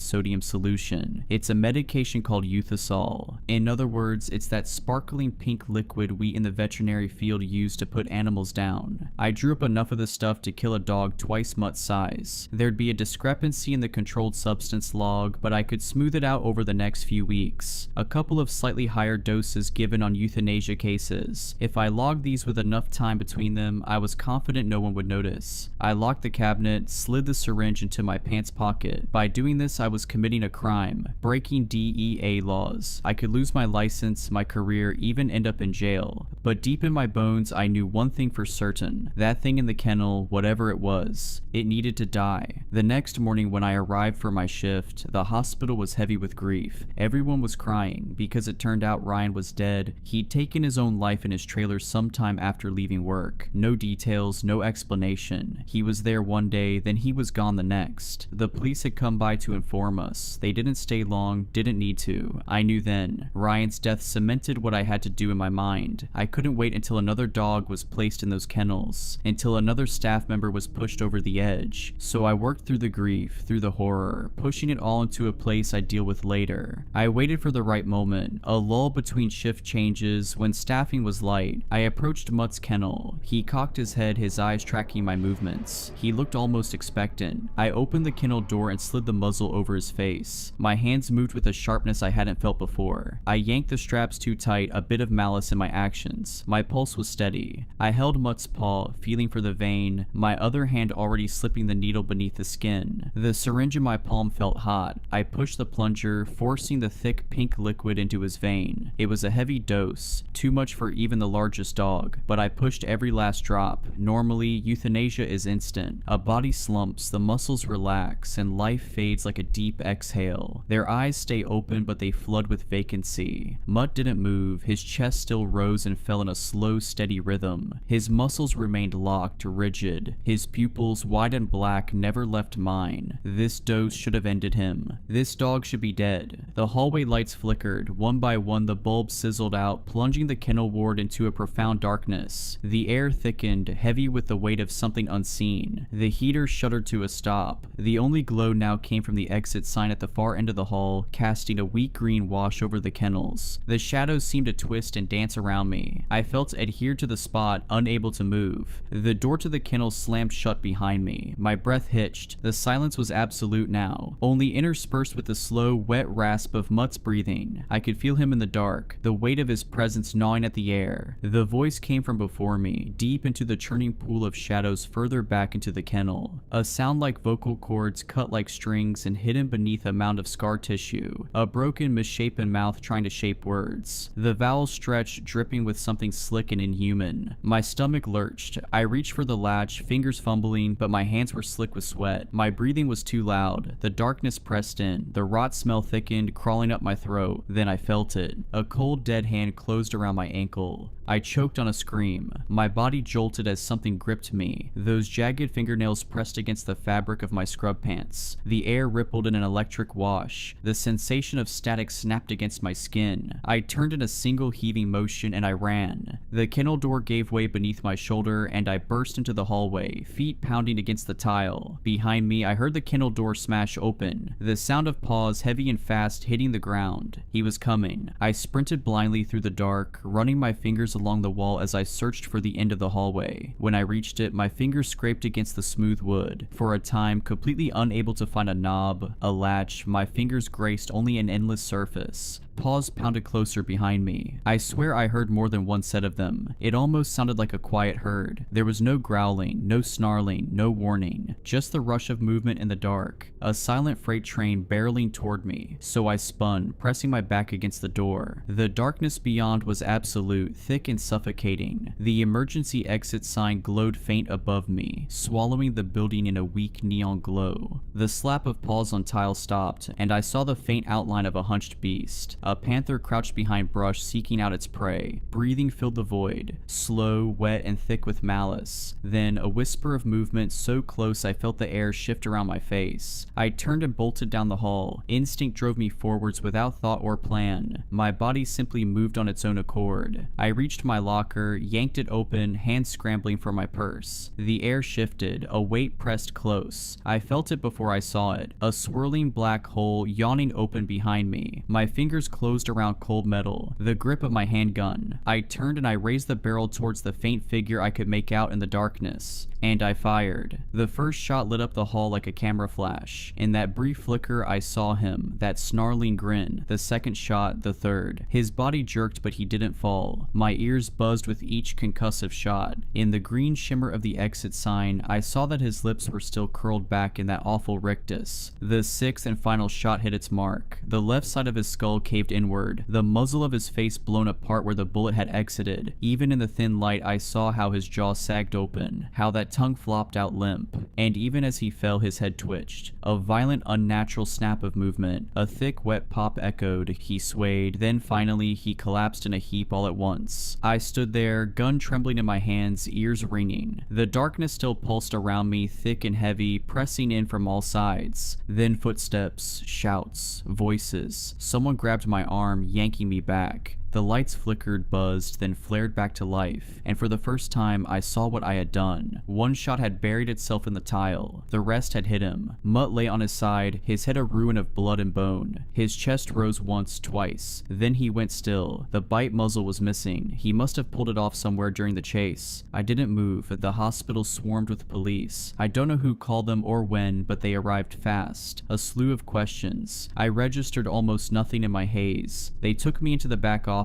my hands still shaking, my ears still filled with phantom echoes. I knew exactly what I had to say. I knew how to frame it. Self-defense. My uncle Philip was a defense attorney. He talked shop often with me on our fishing trip outings together, so I knew a little more than I let on, and I managed to play my part well, and so the police let me go. We wrapped, bagged, and stuffed Mutt in the freezer, awaiting cremation, and I took time off work, spent a few days in silence, trying to erase the memory of that voice, tried to ignore that palpable sound of my name in some twisted, malformed mouth. As you likely imagined, it didn't work. The phone rang on the morning of my scheduled return to work. It was a blocked number. Part of me knew the call was coming, as irrational as that sounds, and so I answered. Slow, shaky breathing filled the line. Then he began to laugh, like everything that had happened to me was a hilarious joke. Low, drawling, thick with something I couldn't name. Maybe it was a mouthful of tobacco chew. "You shouldn't have killed it, little lady. Keaton." His voice slithered through the speaker, curling like a snake around my spine. His laughter built, rising, filling the silence. "You've gone and made things so much worse." And as the laughing turned into hollering, the line clicked dead. I sat there, phone pressed to my ear, staring up at nothing. His words weighing down the air. Gone and made things so much worse. My first thought was confusion. How did he get my number? My second thought was frantic. Those words struck a chord deep inside my marrow. He said I'd made things worse. And for some reason, deep in the pit of my soul, I believed him. It started with a dog, or rather something wearing a dog's skin. I thought I was doing the right thing when I put it down, but now something far worse is stalking me. I had to clean up a few things first. The worst of it was the youth assault I used on Mutt. On my first day back, I staged an accident. I dropped the bottle and let it shatter across the floor. It complicated the logs, but it worked. I'm not proud of it. You shouldn't be either, but at the time, it felt like the only option. I was wrong. My first day back after a hiatus at home, I noticed that Mutt was still in the freezer. His frozen paws had torn through the tough plastic bag, carving grooves into the ice crystals, growing like miniature spears along the inside of our freezer. I didn't tell anyone his body had moved. That sick feeling rose in my chest again as I stuffed him into 3 more layers of bags. If you aren't familiar with the bags we in the veterinary field use after pets pass away, they're made from high-density polyethylene or polyvinyl chloride. They're tough, thicker than sin. It's uncommon for paws to break through the plastic, but Mutt was never ordinary. I think it was a final screw you. And well, right back at you, Mutt. Since Keaton wasn't picking up the tab, I offered to cover the cremation costs. I wanted those ashes in an urn. For some reason that felt important, something bigger than myself, something I couldn't explain. I didn't feel relieved when they hauled Mutt's body bag away with the 2 other dogs I'm convinced died because of him. I kept hearing Keaton's words ringing in my ears. "You've gone and made things so much worse." His southern molasses drawl, mocking, laughing, a sick bastard. The clinic seemed to calm down at first, at least for a couple of days. I began to relax. Angie, my coworker and friend, approached me. "Did you hear how Ryan did it?"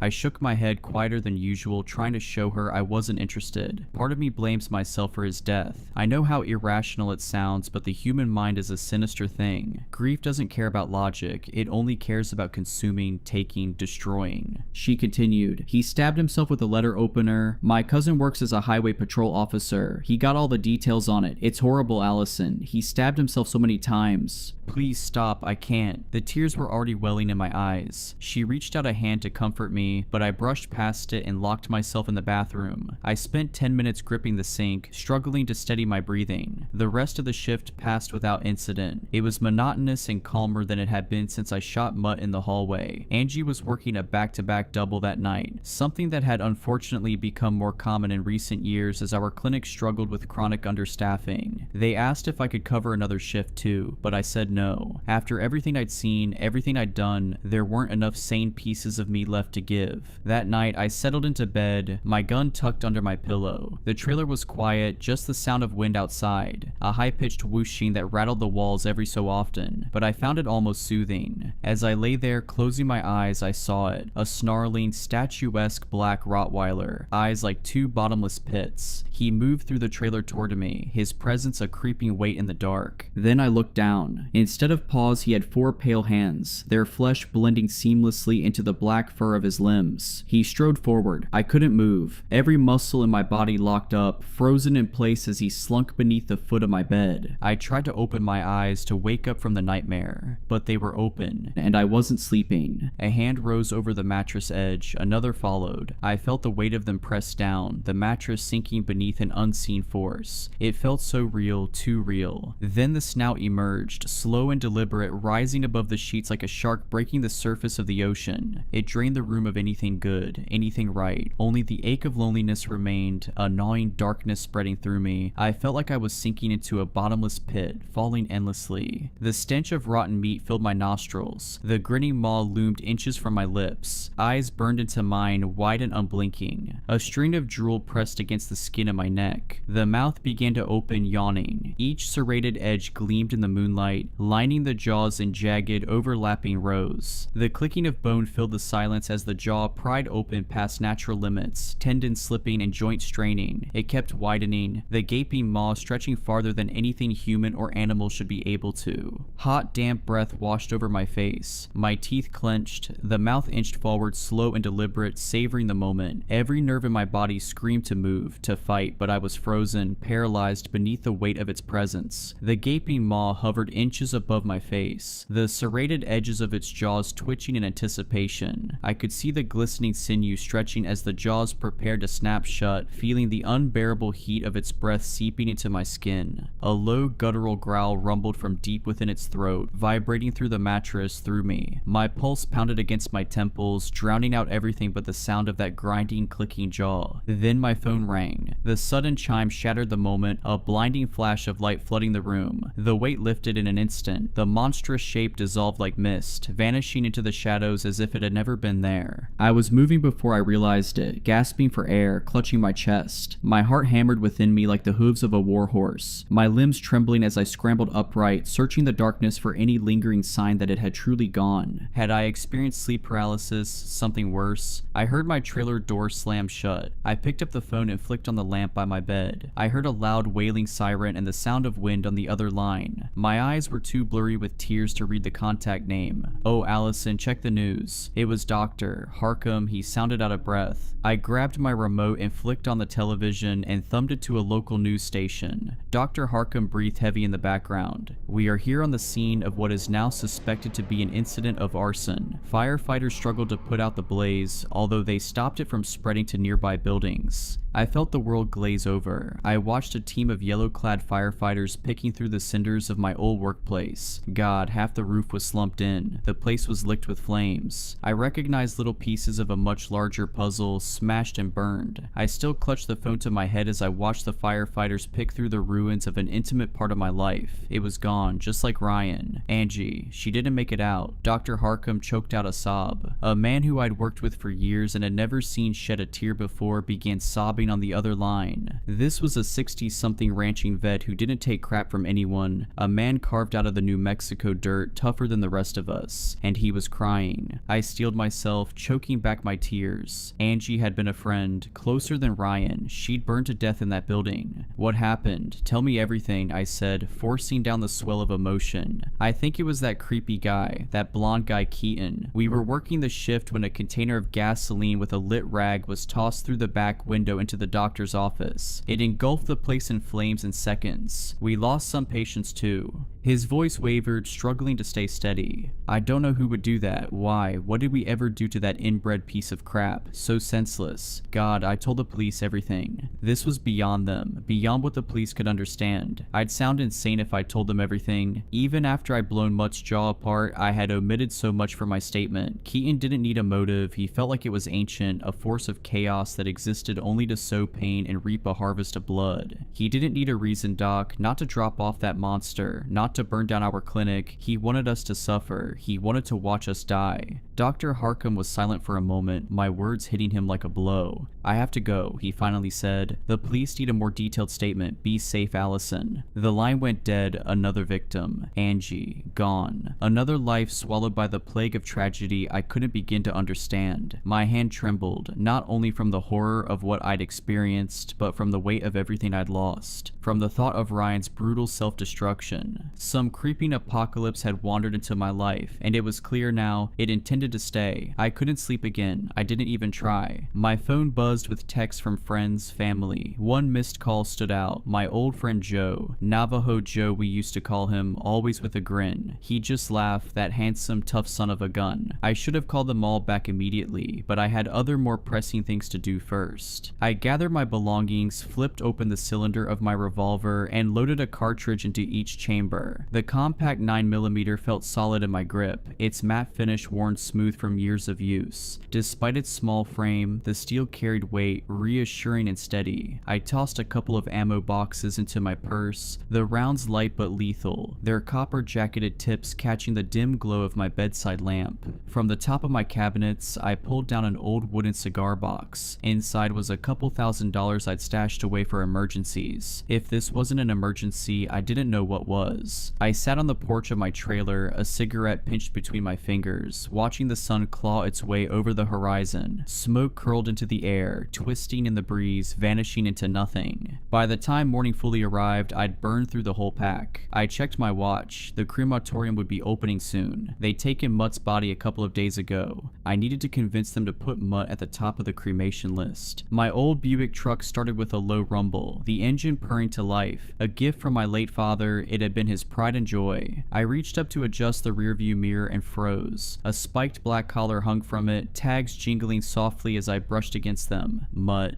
And below it, Keaton's number. I recognized it immediately. The same one we tried calling at the clinic when he abandoned that thing on us. Not a dog, a thing. Where my fingers touched the collar, a biting chill crackled against my skin, like dry ice burning on contact. I rolled down the window and flung it into the scrub brush. It didn't make me feel any better. He had gotten it back. I had placed it in the cremation bag with Mutt, but somehow it was here, which meant he'd been here, inside my car, inside my home. Maybe that thing in my trailer hadn't been Mutt at all. Maybe it had been Keaton. Mutt was just the beginning, and this was spiraling into a situation I couldn't contain, at least not alone. I pulled out of my small patch of land, kicking up a flurry of red dust. My air conditioner hummed. My fingers drummed against the steering wheel. 30 minutes later, I pulled up to the animal crematorium, a sunken gray cement building casting a wide shadow in the heat haze. I stepped out and tried the door handles. Locked. I pressed the doorbell and heard a faint jingle inside, but the lights were off. I checked my phone and swore under my breath. I'd been so lost in my own thoughts I'd completely forgotten it was a federal holiday. No one was inside. Veterinary clinics contract with crematoriums, sending euthanized pets in sealed black bags. We store them in freezers until the company's van arrives to collect them. They're packed alongside animals from other clinics, then stored in even larger freezers at the crematorium until it's their turn for processing. It can take weeks to complete a cremation, but Mutt had only been here for a few days, and somehow I could feel him inside the building, like I was standing too close to a live wire. The offshoot road I'd followed was empty. In the distance, I could see the glimmer of traffic, but it was far enough away that no one would witness what I was about to do. I circled the building, checking for an alarm system. Nothing. Peering through the windows, I scanned the interior. No cameras either. Crematoriums aren't exactly prime targets for thieves. Nothing to protect except frozen animal corpses. At the back, I found a window. Above me, only miles of empty blue sky, the air still except for a faint breeze curling through the scrub. I crouched and picked up a stone the size of my palm from its resting place beside a cactus, weighing it in my hand. Then I hurled it through the glass. The window shattered unevenly, jagged shards left clinging to the frame like teeth. I found a stick nearby and used it to knock away the worst of them before pulling myself up and climbing through. Glass crunched beneath my boots as I landed inside. The rock I'd thrown had skittered across the floor, coming to rest far across the room. The space before me stretched out like a cavernous warehouse. To my left, 4 massive crematorium units, metal doors dull in the dim light. To my right, an entire wall of freezer units stood silent and still. Steel girders loomed overhead, casting long, skeletal shadows against the walls. It felt like I had walked into a place I wasn't meant to be, like intruding in a place that had been waiting for me. The silence wrapped around me, thick and uncertain. My heartbeat thumped against my ribs, steady but insistent, like a distant war drum. Behind me, the wind whistled through the broken window. Then the smell hit me. The thick, sickly stench of rot, like a corpse left too long in the sun, its hollowed skin splitting open, brimming with writhing black flies. The air crackled with the sound of unseen maggots popping and shifting.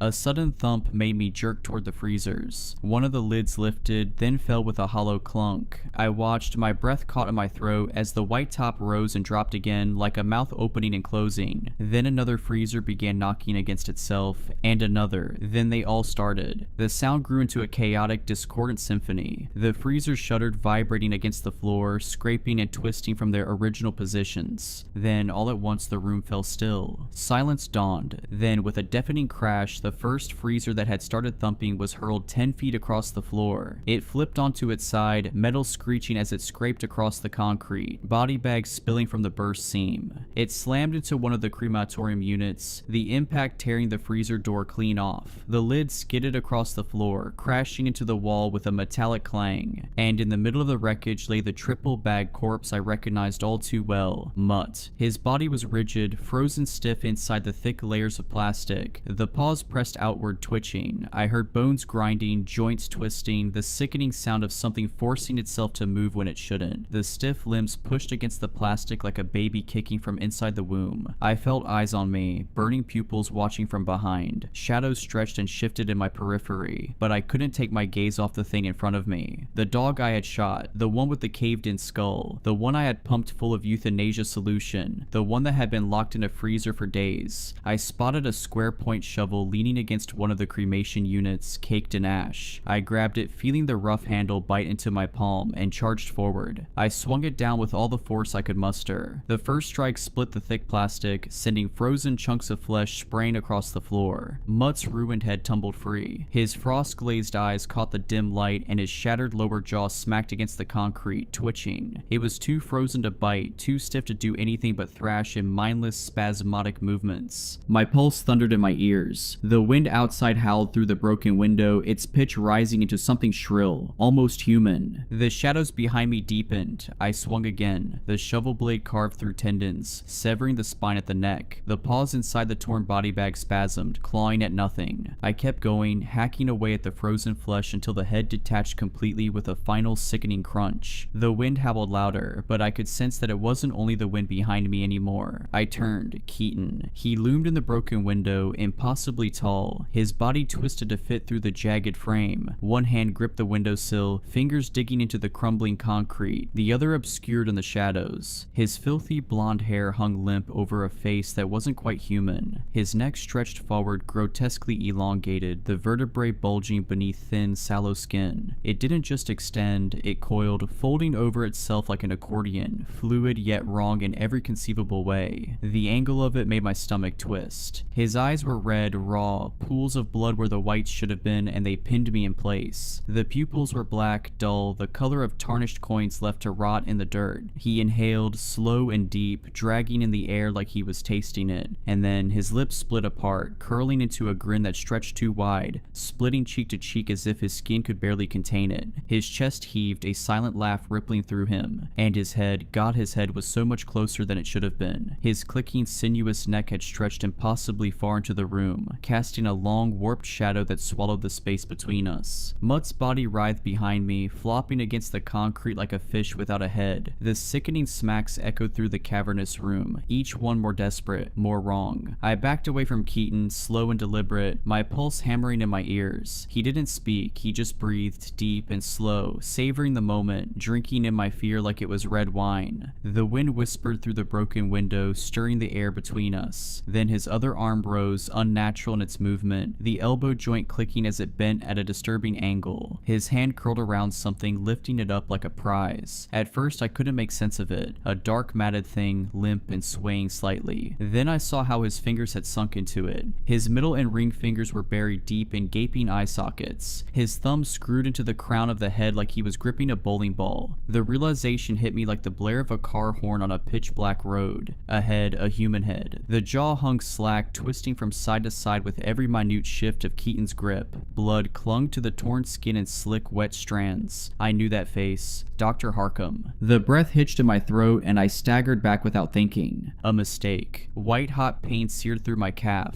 A vice clamped down on my leg. My brain scrambled to catch up with what had just happened. I looked down. Mutt's severed head clamped onto my ankle, his mangled jaw locking in place. Torn flesh barely held the structure together, but the grip was unrelenting, teeth buried deep. Pain flared through my leg, hot and immediate, the pressure tightening like a rusted bear trap. Keaton laughed. The sound curdled the air, high-pitched and jagged, warbling between something human and something that had never been. His entire body quivered with the force of it, his grotesquely long neck arching like a bridge, vertebrae rippling beneath stretched, paper-thin skin. The ridges of his spine pressed outward, shifting unnaturally, jutting like knuckles ready to crack. I swung the shovel down on Mutt's head, the impact shuddering through my arms. His jaws only clamped tighter, and I felt a fresh rush of warmth as blood trickled into my boot. Gritting my teeth, I pried at the head like opening a clamshell, peeling it from my leg. It took a strip of fabric and flesh with it as it crashed to the floor. Snarling, I wedged the shovel between its upper and lower jaw, pressing down with my full weight. Bone splintered, the jaw cracking apart with a sickening pop as the lower half disconnected completely. Keaton howled with laughter. It was a riot to him. He shook with it, body convulsing, that awful neck writhing like a snake. I swung the shovel sideways, aiming straight for his grinning face. But before it could land, his neck snapped back, recoiling too fast, retreating into the night. The shovel flew from my hands, clattering against the wall with a metallic clang. He lingered in the window, looming, watching, waiting. Shouldn't have killed it. You started something you can't finish, little miss. Should have let it feed until it was done. Then I'd have picked it up. His voice rasped like a snake's hiss, slithering into the space between us. His head retracted, impossibly smooth, that too long neck drawing back into the night. His hand peeled from the windowsill, talons scraping against the concrete, leaving behind deep gouges in the stone. Behind me, the thrashing body stilled, silence settled, thick and suffocating. I didn't dare turn around, not yet. I braced myself, waiting for the inevitable, for Keaton to slip back in through some unseen opening, to drive those jagged fingernails into my spine, to tear into me with his yellowed animalistic teeth. But nothing came. My breath left me in a shudder. My body screamed for me to move, but the lingering presence of him made my muscles coil tight, every nerve waiting for the strike that never landed. Finally, I forced myself to turn. Mutt's body lay still. Whatever had been animating it, twisting it into something beyond death, was gone now. For good, I hoped. I limped toward the nearest cremation retort, my leg throbbing with every step. My hands trembled as I fidgeted with the loading door. It clunked open, the hinges groaning, and I slid the roller tray out. Mutt's head went in first, his detached lower jaw following. His body came next, heavier than it should have been, dead weight sinking into the metal. The pain in my leg flared, sending hot sparks of agony shooting up my thigh, but I bit down against the pain and shoved him all the way inside. Fumbling with the control panel, I pressed the buttons, praying I got the right sequence. The burners roared to life, the chamber flickering with searing orange light. Heat pulsed outward, warming my skin as the fire licked at the corpse. I staggered away, limbs shaking, and made my way to the office break room. The drawers rattled as I tore them open, my hands shaking too much to be precise. Gauze, scissors, bandages. I grabbed everything I could, then hobbled back to the retort. Collapsing beside it, I pried off my boot, wincing as blood dribbled onto the floor. The sock beneath was soaked, the fabric clinging to my skin. I exhaled deeply, then reached for the scissors, snipping my pant leg above the wound before peeling it away. The damage was worse than I thought. spot. Blood pooled in the puncture wounds, the torn flesh already darkening with bruises that spread outward like shock waves from each ragged tear. My calf throbbed in time with my pulse, sharp bursts of pain radiating up my leg. The bites might have been deep enough for stitches, but I didn't have time for that. The jeans had saved me from the worst of it, though the shredded fabric clung to my skin, soaked through. I pressed gauze against the wounds, wincing as fresh blood welled against the white cotton. I wrapped a compression bandage around my leg, tight enough to slow the bleeding but not enough to cut circulation. Antibiotics or lidocaine would have been a blessing. I could have stitched it myself if I had to, but a crematorium didn't exactly keep medical supplies on hand. I leaned my head back against the wall, exhaling through clenched teeth. My ears rang from the heat, the exhaustion, the pain. And then I heard it, a scream, distant, warped, twisting through the air like the high-pitched wail of logs splitting in a fire. I turned toward the retort viewing window. Inside, Mutt's body writhed as the flames engulfed him. The hairs curled first, blackening before catching fire, the flesh peeling away in layers. His limbs twitched, shuddering, the last vestiges of unnatural life refusing to die easily. The stench of burning fur and charred meat turned my stomach. I forced myself to watch as the thing that had haunted me was reduced to nothing more than a skeletal frame. Eventually, there was nothing left but black soot clinking to the glass. The steady hum of the cremation unit filled the room. I let the heat seep into my bones before finally pushing myself upright, limping toward the control panel to shut everything down. By the time the retort had cooled enough to retrieve the remains, the sun was sinking below the horizon, the sky smeared with a hue like burnt orange. Keaton hadn't come back, yet. I grabbed a shovel and a garbage bag. The retort door groaned open, and I scooped out the calcined bones, brushing away the brittle black remnants until all that remained was pale dust. One by one, I fed the remains into the cremulator. The machine whirred, grinding the fragments down until every last piece of mutt fit into a bag just slightly larger than my hand. I stood there for a long time, gripping the bag in my blood-stained hands. Keaton had slunk away into the night, but I knew this wasn't over. I thought about Ryan, Angie, the dogs, my clinic, reduced to nothing but cinders and ruin. I'd lost so much in just a few weeks. Too much. Half my life was gone in an instant. I felt too hollowed out to even cry. Ripped out of my life in an instant, no rhyme or reason to it. He could have killed me, easily. He was toying with me like a cat slapping around a finch with a broken wing, each swipe landing harder than the last. Soon, I reckoned he'd start biting. I gritted through the pain as I pushed the freezer back into place, the weight of it straining against my injured leg. Plugging it back in, I reloaded it with black body bags, setting the torn-off lid back on top like a makeshift seal. The air reeked of blood and freezer burn, and of the dust blowing in from outside. I found a broom and a mop, doing what I could to clean up my blood and mutts, which had thawed into a dark, congealing slick on the floor. It wasn't perfect, but it was enough.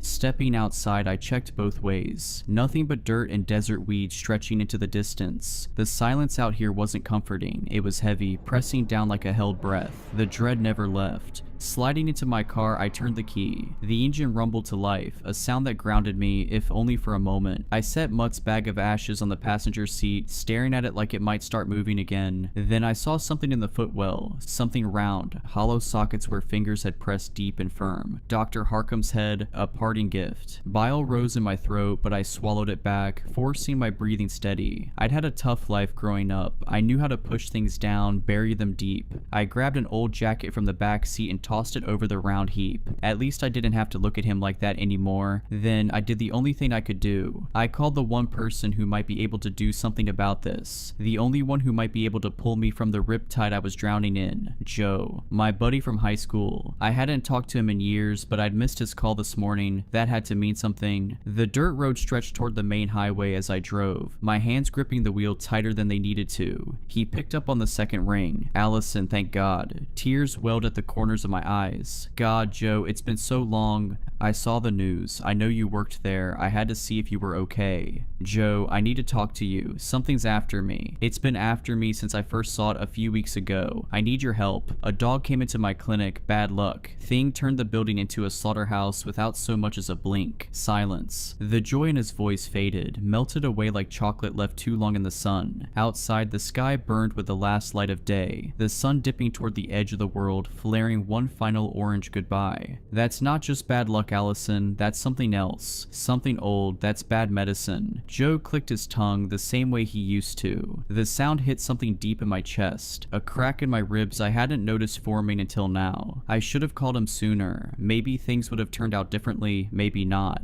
You got my address, come down to the res, I'll make sure they let you in. His voice was steady, familiar, safe. He gave me directions, the Navajo reservation a couple hours to the southwest. I've got some ashes too, I said. My fingers tightened around the small bag beside me. I cremated his dog, the one he brought into my clinic before all this crap went south. Joe went quiet for a moment, then softer this time. Not a dog. He didn't elaborate. Not anymore. A sharp, blistering pain grabbed my calf. I sucked in a breath, my legs shivering, nerves screaming as if a white-hot blade had been pressed into my skin. I yelped. Allison, Joe's voice sharpened. The pain spread like fire, radiating from the bite wound, sinking deep. My pulse hammered as I clutched my leg, fingers pressing into the fabric of my jeans. But nothing stopped the burning. Then, from the darkness of the footwell, something shifted. A wet, gurgling croak, a jaw working. I froze. Joe must have heard it too. His breath hitched sharp over the line. A slithering rasp clawed up from beneath the jacket I'd tossed over the thing in the footwell. The sound of dry lips parting, of a raspy voice speaking through a mouth that shouldn't be able to talk anymore. His voice. My breath stilled inside me. A hollow, empty space opened in my chest. Keaton. He was talking through lips that didn't belong to him. Lips that once belonged to Dr. Harkham. The weight of his amusement pressed down on me, thick and choking. A grin curled in the dark, unseen but felt. The voice slithered through, dripping with something close to excitement beneath the folds of my jacket on the floor. Slightly muffled but clear enough to hear. I'm really starting to enjoy this game. I drove away from that animal crematorium in a blaze of rubber. No other cars were outside, so I have no idea how Keaton had gotten there. Did he walk? I never heard a car idling or an engine starting up. The sun had set, and that made me feel a deep, seething sense of unease, like the miles of surrounding red rock and highway were out to get me, out to hurt me. Dr. Harkham's head still rolled around beneath my jacket, but the ventriloquism act had stopped. I should have tossed him out into the desert, but that didn't feel right. A man who I'd worked with and grown to care about. He had a temper, but so did I. That's why we meshed. God, his poor wife, his poor kids. I felt like Joe might know what to do with the severed head sitting in my passenger footwell. Joe had tried to call back, but I didn't pick up. I had a sneaking suspicion that Keaton was listening through Dr. Harkham's ears. I drove along a cut of dusty road for almost an hour before I saw a rest stop. I saw the needle crawling towards empty on my gas gauge. I didn't want to stop, but I had no choice if I wanted to make it to the res. I pulled off the highway and saw an old pump stop that was desolate. A single produce semi-truck sat in the parking lot near the diesel pumps. The overhang lights looked like an oasis in a sea of dull black pitch. I settled into a pump and tossed a few more items of clothing down on top of where Dr. Harkham's head stayed. I heard a low chuffing sound beneath the layers of fabric. I ignored it. I needed to focus, to observe my surroundings. I stuffed Mutt's ashes into my purse alongside my pistol. I passed by a grizzled, overweight trucker sitting in his driver's seat, watching me cross the sidewalk. I wandered into the gas station and grabbed an assortment of jerkies, energy drink cans, and a steaming cup of coffee. Not road trip snacks, just things to keep me alive, thinking through the night, to keep me surviving until dawn. A scrawny, early 20-something burnout sat with his feet resting up on the countertop. I could hear the sound of a movie playing through his phone speakers. He casually ate away at a bag of popcorn. The coffee tasted burnt, metallic. The lights flickered overhead like they weren't sure they wanted to be on. 40 on pump 6, I said, sliding my assortment of items across the counter. He didn't say a word, just clicked away at the register with a hand absent-mindedly. I slipped him a handful of 20s and he tore his eyes from the phone long enough to pour change into my hand. I left without a word. I crossed below the blanket of light cast by the overhang shining down on pumps. I stopped walking when I turned over and saw that the semi-truck was empty. A wrongness crashed down around me, an all-encompassing feeling of doom. I surrendered to the feeling. I didn't walk towards the truck, didn't go to investigate. I had an idea that's what Keaton wanted me to do, what he was waiting for me to do. I kept my eye on the semi's cab, inching backwards with a bag in one hand, a coffee in the other, purse slung over one shoulder. My breath sounded pitched in the dark darkness, labored and heavy. I saw a glimmer of red across the inside of the semi's windshield, a glistening brushstroke. I didn't peel my eyes from the semi as I filled up my tank. As soon as I was done, I slid into my truck and started it up. The click of the locks engaging brought little to dissuade the rising tide of panic drowning me from the inside out. As I pulled around the pumps and across from the station, I saw the right side of the semi in the flash of my headlights. The cab driver's side door was cracked open, blood flung in congealed globs on black asphalt. I saw him then, Keaton. He was perched between the semi's wheels like a spider hiding beneath a rock, his limbs like long wooden posts stretched with a thin layer of white skin. Pinched feet held onto the underside of the truck bed in a broken contortion. His elbows buckled in the wrong directions. Everything was so much longer than they should have been, neck like a tangled twisting vine. His eyes refracted the light like two glowing yellow orbs. The bite wound on my leg began to itch, then burn. I saw thin fingers of smoke clawing out of my purse, and I pulled out the warm ashes of mud and set them on the passenger seat. I heard a faint crackle like embers in those ashes. The car began to smell like singed hair and cooking flesh. I noticed a sharp smile on Keaton's face, his mouth drenched in rivulets of blood. The trucker sitting in his cab earlier lay in a twisted heap beneath Keaton. The trucker's rib cage was cracked open like a crab shell. One of Keaton's sharp hands was digging around inside the man like a woman digging around inside her purse for her keys. Keaton's stare lingered, piercing as I swung my car around, kicking up a shiver of dust, and I flipped my truck into a higher gear. Keaton pulled a dripping red hand out of the trucker's sucking chest cavity and began waving at me. A friendly hello. I revved up the engine, blowing down that road back onto the highway faster than I should have. It wasn't until a few minutes later that I remembered the cashier, sitting alone at his post, unaware of the broken thing feasting just outside his doors. God, I hope it didn't come after him next. I thought about calling the police, I really did. But God, I had a severed head in my car. I couldn't get involved with the police. They'd have asked for info I simply couldn't provide. The head of Dr. Harkham was letting out a low drone in the footwell as I tore forward down the highway. I sipped the coffee as the mile markers slipped past, the hum of the highway loud in the quiet. The head in the footwell let out a faint groan under the jacket. I hit Joe's name on my screen and waited. He picked up on the second ring. Allison, he said, "You still breathing?" "Barely," I said. "I can't talk long and I can't say much, not out loud." A beat of silence. "It's with you." Not him, but it's listening. "I brought something I probably shouldn't have. I think it hears through it."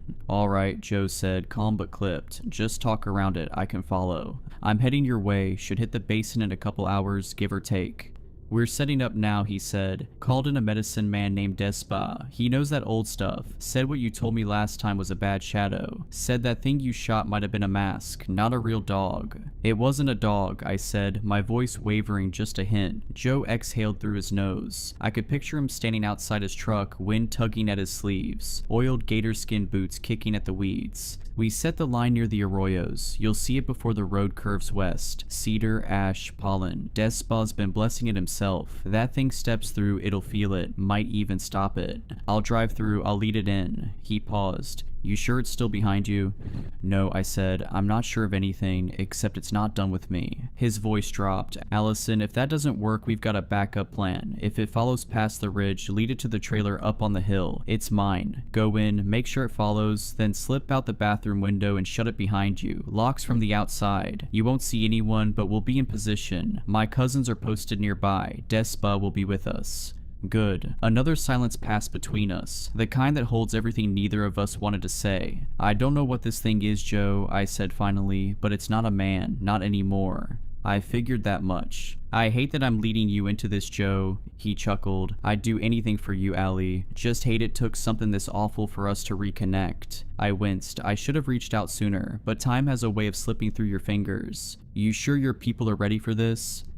"No one's ready for something like that, but we've dealt with worse than dogs wearing skin." "Joe," I felt a tear streak down my cheek. For the first time, it wasn't an unkindly shed tear. "I know, just get here, we'll take care of it." I stared at the horizon where the last light had slipped away hours ago. The jacket in the footwell twitched and a low, warbling breath rattled through the fabric. Listening, clicking teeth together. Soon, I said, just keep the fire burning. I hung up. The road stretched on for miles. I fought the pull of sleep, guzzling caffeine and chewing jerky to stay alert. I was flying toward a violent conclusion. Keaton felt drawn to me, like I was his muse and he the artist. Maybe it was because I killed Mutt, maybe something deeper, some unseen thread tying us together. He killed my friends and coworkers, he beheaded the vet I worked for, burned down the clinic, even murdered a trucker just to send me a message. This was more than cruelty, this was personal. A few miles out from the res, I saw a wash of blue and red lights behind me, followed by the chirp of a police siren. If my sanity were a spool of thread, it was unraveling fast. This night felt like a nightmare unfolding slowly, like a dress billowing on a clothesline. I pulled calmly to the side of the highway, though my heart thundered in my chest. I kept my hands on the steering wheel and stared into the rearview mirror. The officer approached from the right, walking the shoulder with caution. He came to the passenger window and motioned for me to roll it down. I did. "License and registration, please," he said in an authoritative tone. "Yes, 1 second, officer." My eyes dropped to the bundle of clothes on the floor, and I forced myself to look back up at the glove box. I pulled out some crumpled insurance paperwork and my registration, then grabbed my license from my purse and handed them all over. His face stayed blank, maybe a little annoyed. He had just started walking back to his cruiser when Dr. Harcum's head began to moan, a low drawn-out sound that grew into a wail. My heart stopped. The mood shifted instantly. The officer turned, clicked on his flashlight, and swept the beam across the truck's interior.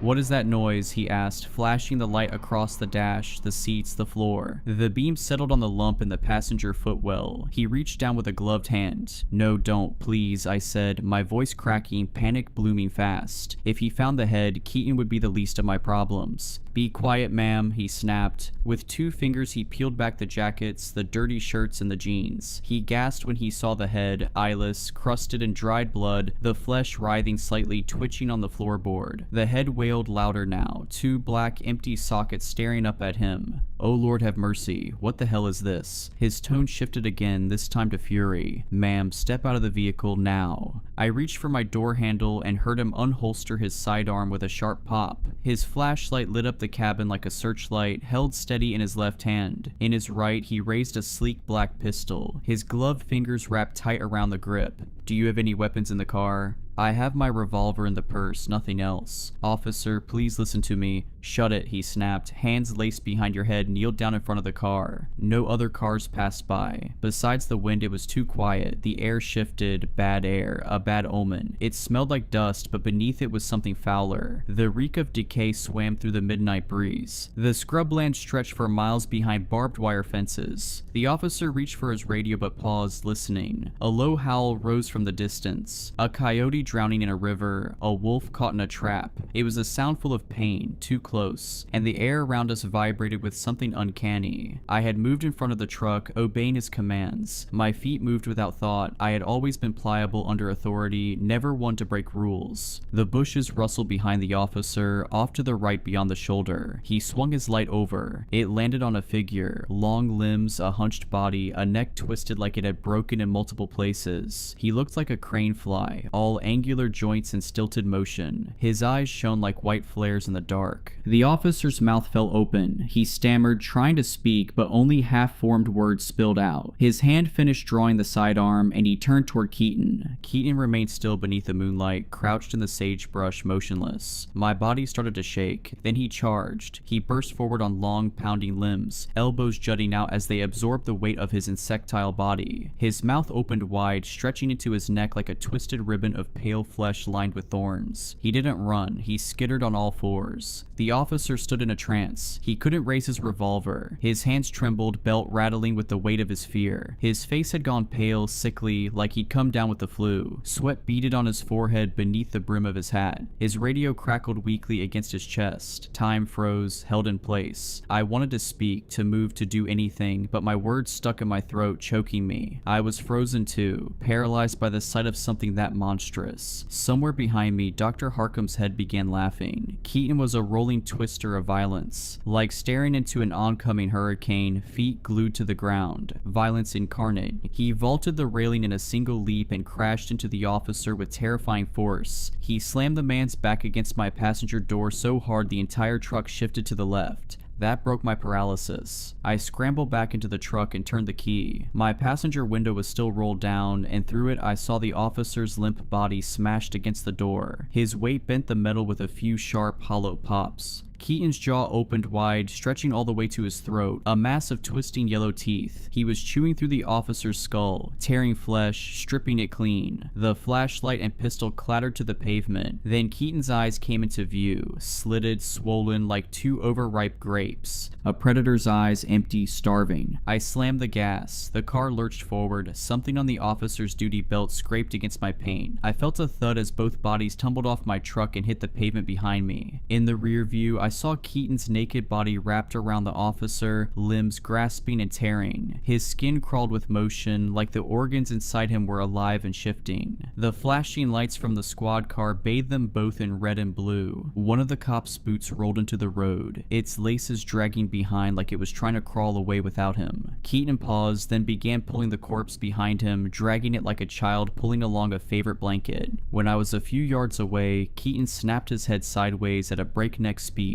His gaze locked directly onto the back of my truck. It was piercing, inevitable, furious, like he just realized I was getting away and the rage hit him all at once. As he grew smaller in the rear view, I saw him heave the officer's body off the ground and toss it deep into the scrublands. Then he started running after me. I climbed faster and faster, 60 miles per hour. The old truck's engine began to rumble beneath me. 70, the engine groaned. I caught the sharp smell of gas fumes. Keaton was gaining. At 80, the truck shook, barely holding together as the engine roared. I burned rubber twisting onto an off-ramp, saw an oncoming car a few miles down the road. My tires nearly lost traction on the gravel, kicking up a flurry of pebbles as I fought for control. Keaton was close enough to reach out. He moved impossibly fast, loping with his long limbs and elbows tucked tight to his sides. I saw the fire burning in his eyes. He was done chasing. He wanted blood, mine. And if he caught me, I knew he wouldn't let me go again. The ashes of mutt crackled in the passenger seat like gunpowder. The head lolled from side to side in the footwell. I felt like I was losing my mind, but between the smell of scorched ash, the reek of decay blooming around me as Keaton drew closer, and the sound of the head laughing, I knew I wasn't crazy. This was all real, raw, and wrong. The box I had been stuffing all these impossibilities into was overflowing now. What happens when the box breaks? Would my mind break too? I passed through the arroyos and toward the toll booth borders of this part of the res. The barrier bars were lifted. Was this where the line had been drawn? Could Keaton cross it? He was halfway up the roadside, nearly level with the side of my truck. He wasn't looking ahead.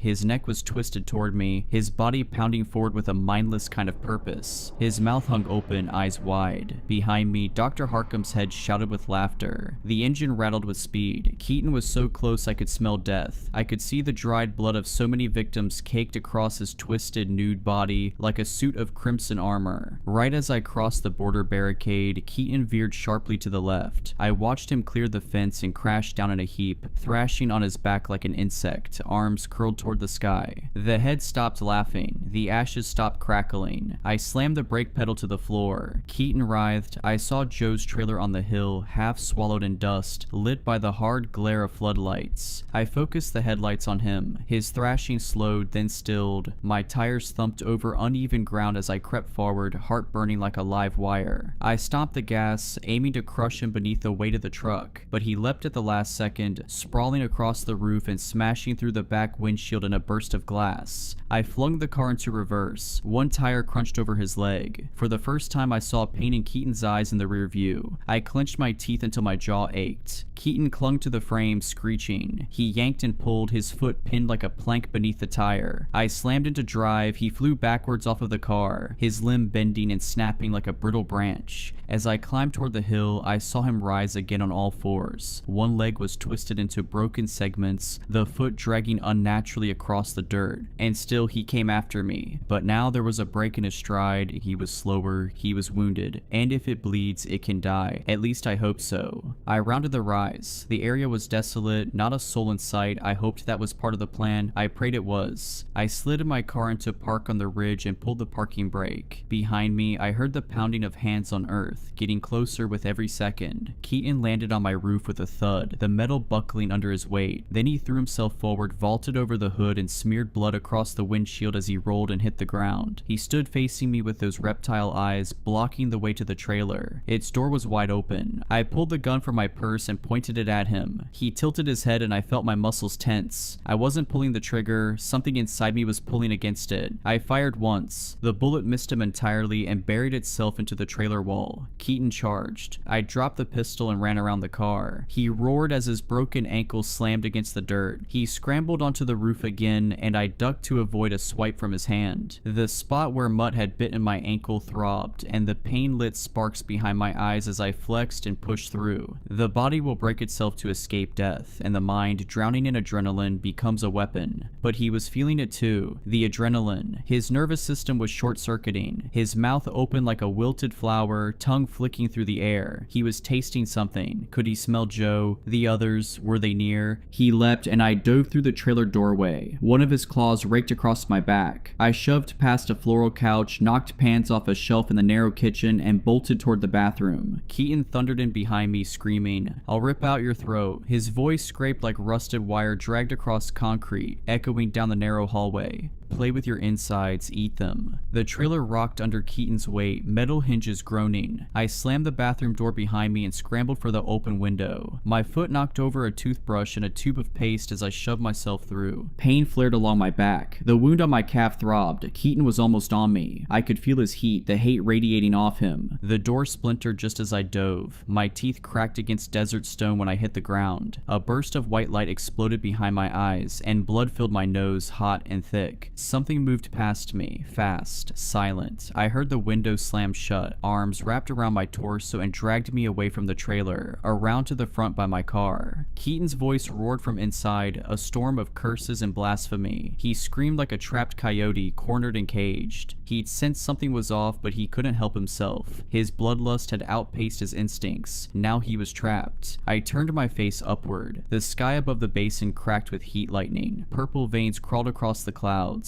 The air buzzed with insect calls and owl cries. The desert had awakened, and it seemed to know what was coming. A man I didn't recognize moved past me, wearing a bandolier of bundled sage and carrying a rawhide pouch that smelled of cedar and cornmeal. He approached the trailer with quiet purpose, opened my truck door, and retrieved the bundle of Mutt's ashes and the shrouded head of Dr. Harcum. With steady precision, he placed them both through a window into the trailer. Another man knelt in the dirt near the rear axle, an elder in a long shirt embroidered with turquoise beads and white ochre. He began to sing in a language I didn't understand. The words were low and heavy, his voice rolling like wind through canyon crests. He poured corn pollen in a slow arc around the trailer, his movements deliberate and unwavering. The others joined in. Their chant rose from the earth like the black smoke from the trailer. The song was older than Keaton, older than the desert. Then came the drum beat, deep and rhythmic. A taut deer hide stretched over a cedar frame, struck in time with the chanting. Inside the trailer, Keaton's limbs thrashed. A hand burst through the kitchen window, blistered and cracking. His skin was changing, splitting, leaking. Joe stood nearby, rifle leveled, his breath slow and focused. The bullets he fired were ceremonial, silver cast and marked with ash and pollen, each one struck with meaning. Keaton screamed like something dying. His voice scraped against the trailer's walls as flames began to rise from underneath. The tinder place below had caught. Smoke coiled into the night sky, carrying something foul and wrong. The fire grew, hungry and bright, fed not only by gasoline but by intention, by design. Keaton howled as the medicine circle tightened around him. His bleeding eyes gleamed through the flicker of flame, filled with disbelief and fury. He clawed at the walls, tried to find the door, but it had been sealed from the outside with rawhide bindings and sacred paint. He scratched at the windows, too narrow for his spider-like frame to slip through. The chanting never stopped, even when the trailer began to cave inward, even when the screams turned wet and animal. The fire consumed, the wind shifted. I watched Keaton stop fighting. I saw his flesh pock, blister, rupture, and burn. He looked at me through the window the same way Mutt had, with those vacant, unreadable eyes. Keaton sucked up lungfuls of empty breath. Joe watched his home burn to embers. For me, there wasn't a trace of regret in his expression, only that same ruthless, focused anger. I spit blood through my cracked lips, and then the world went quiet. No birds, no insects, not even coyotes, no Keaton, not anymore. Only the breath of the desert and the low hum of thunder threading the sky. We stood and watched the trailer's shell glow red, then crumble. Joe's cousins moved through the sagebrush with extinguishers, tamping out sparks before they could catch. I didn't look away until it was dark, silent, hollow. Then I broke, not cleanly, not quietly. My whole body shook with sobs dragged from someplace beneath grief. I screamed, raw and hoarse, and clung to Joe like a raft in a black ocean. He wrapped me in a musty blanket and said nothing, just held on. One hand pressed firm to my back. I wept into the chest of his shirt. So much gone, so much taken. It better be dead, I said between sobs. We're going to bury the ashes of that guy. Death Spa's gonna make sure it doesn't come back. I used to believe in quiet deaths, gentle ones. That was before Mutt, before the laughing sickness that was Keaton. The world had gone still, no more chase, no more fire, no more road to burn through. Just the sound of my breath hitching, the dull ache in my limbs, and the weight of deep grief settling into my bones. If you enjoyed these stories, please consider subscribing and liking this video. Let me know your thoughts of these stories in the comments below. I frequently talk to my viewers there. But anyways, I hope you were creeped out.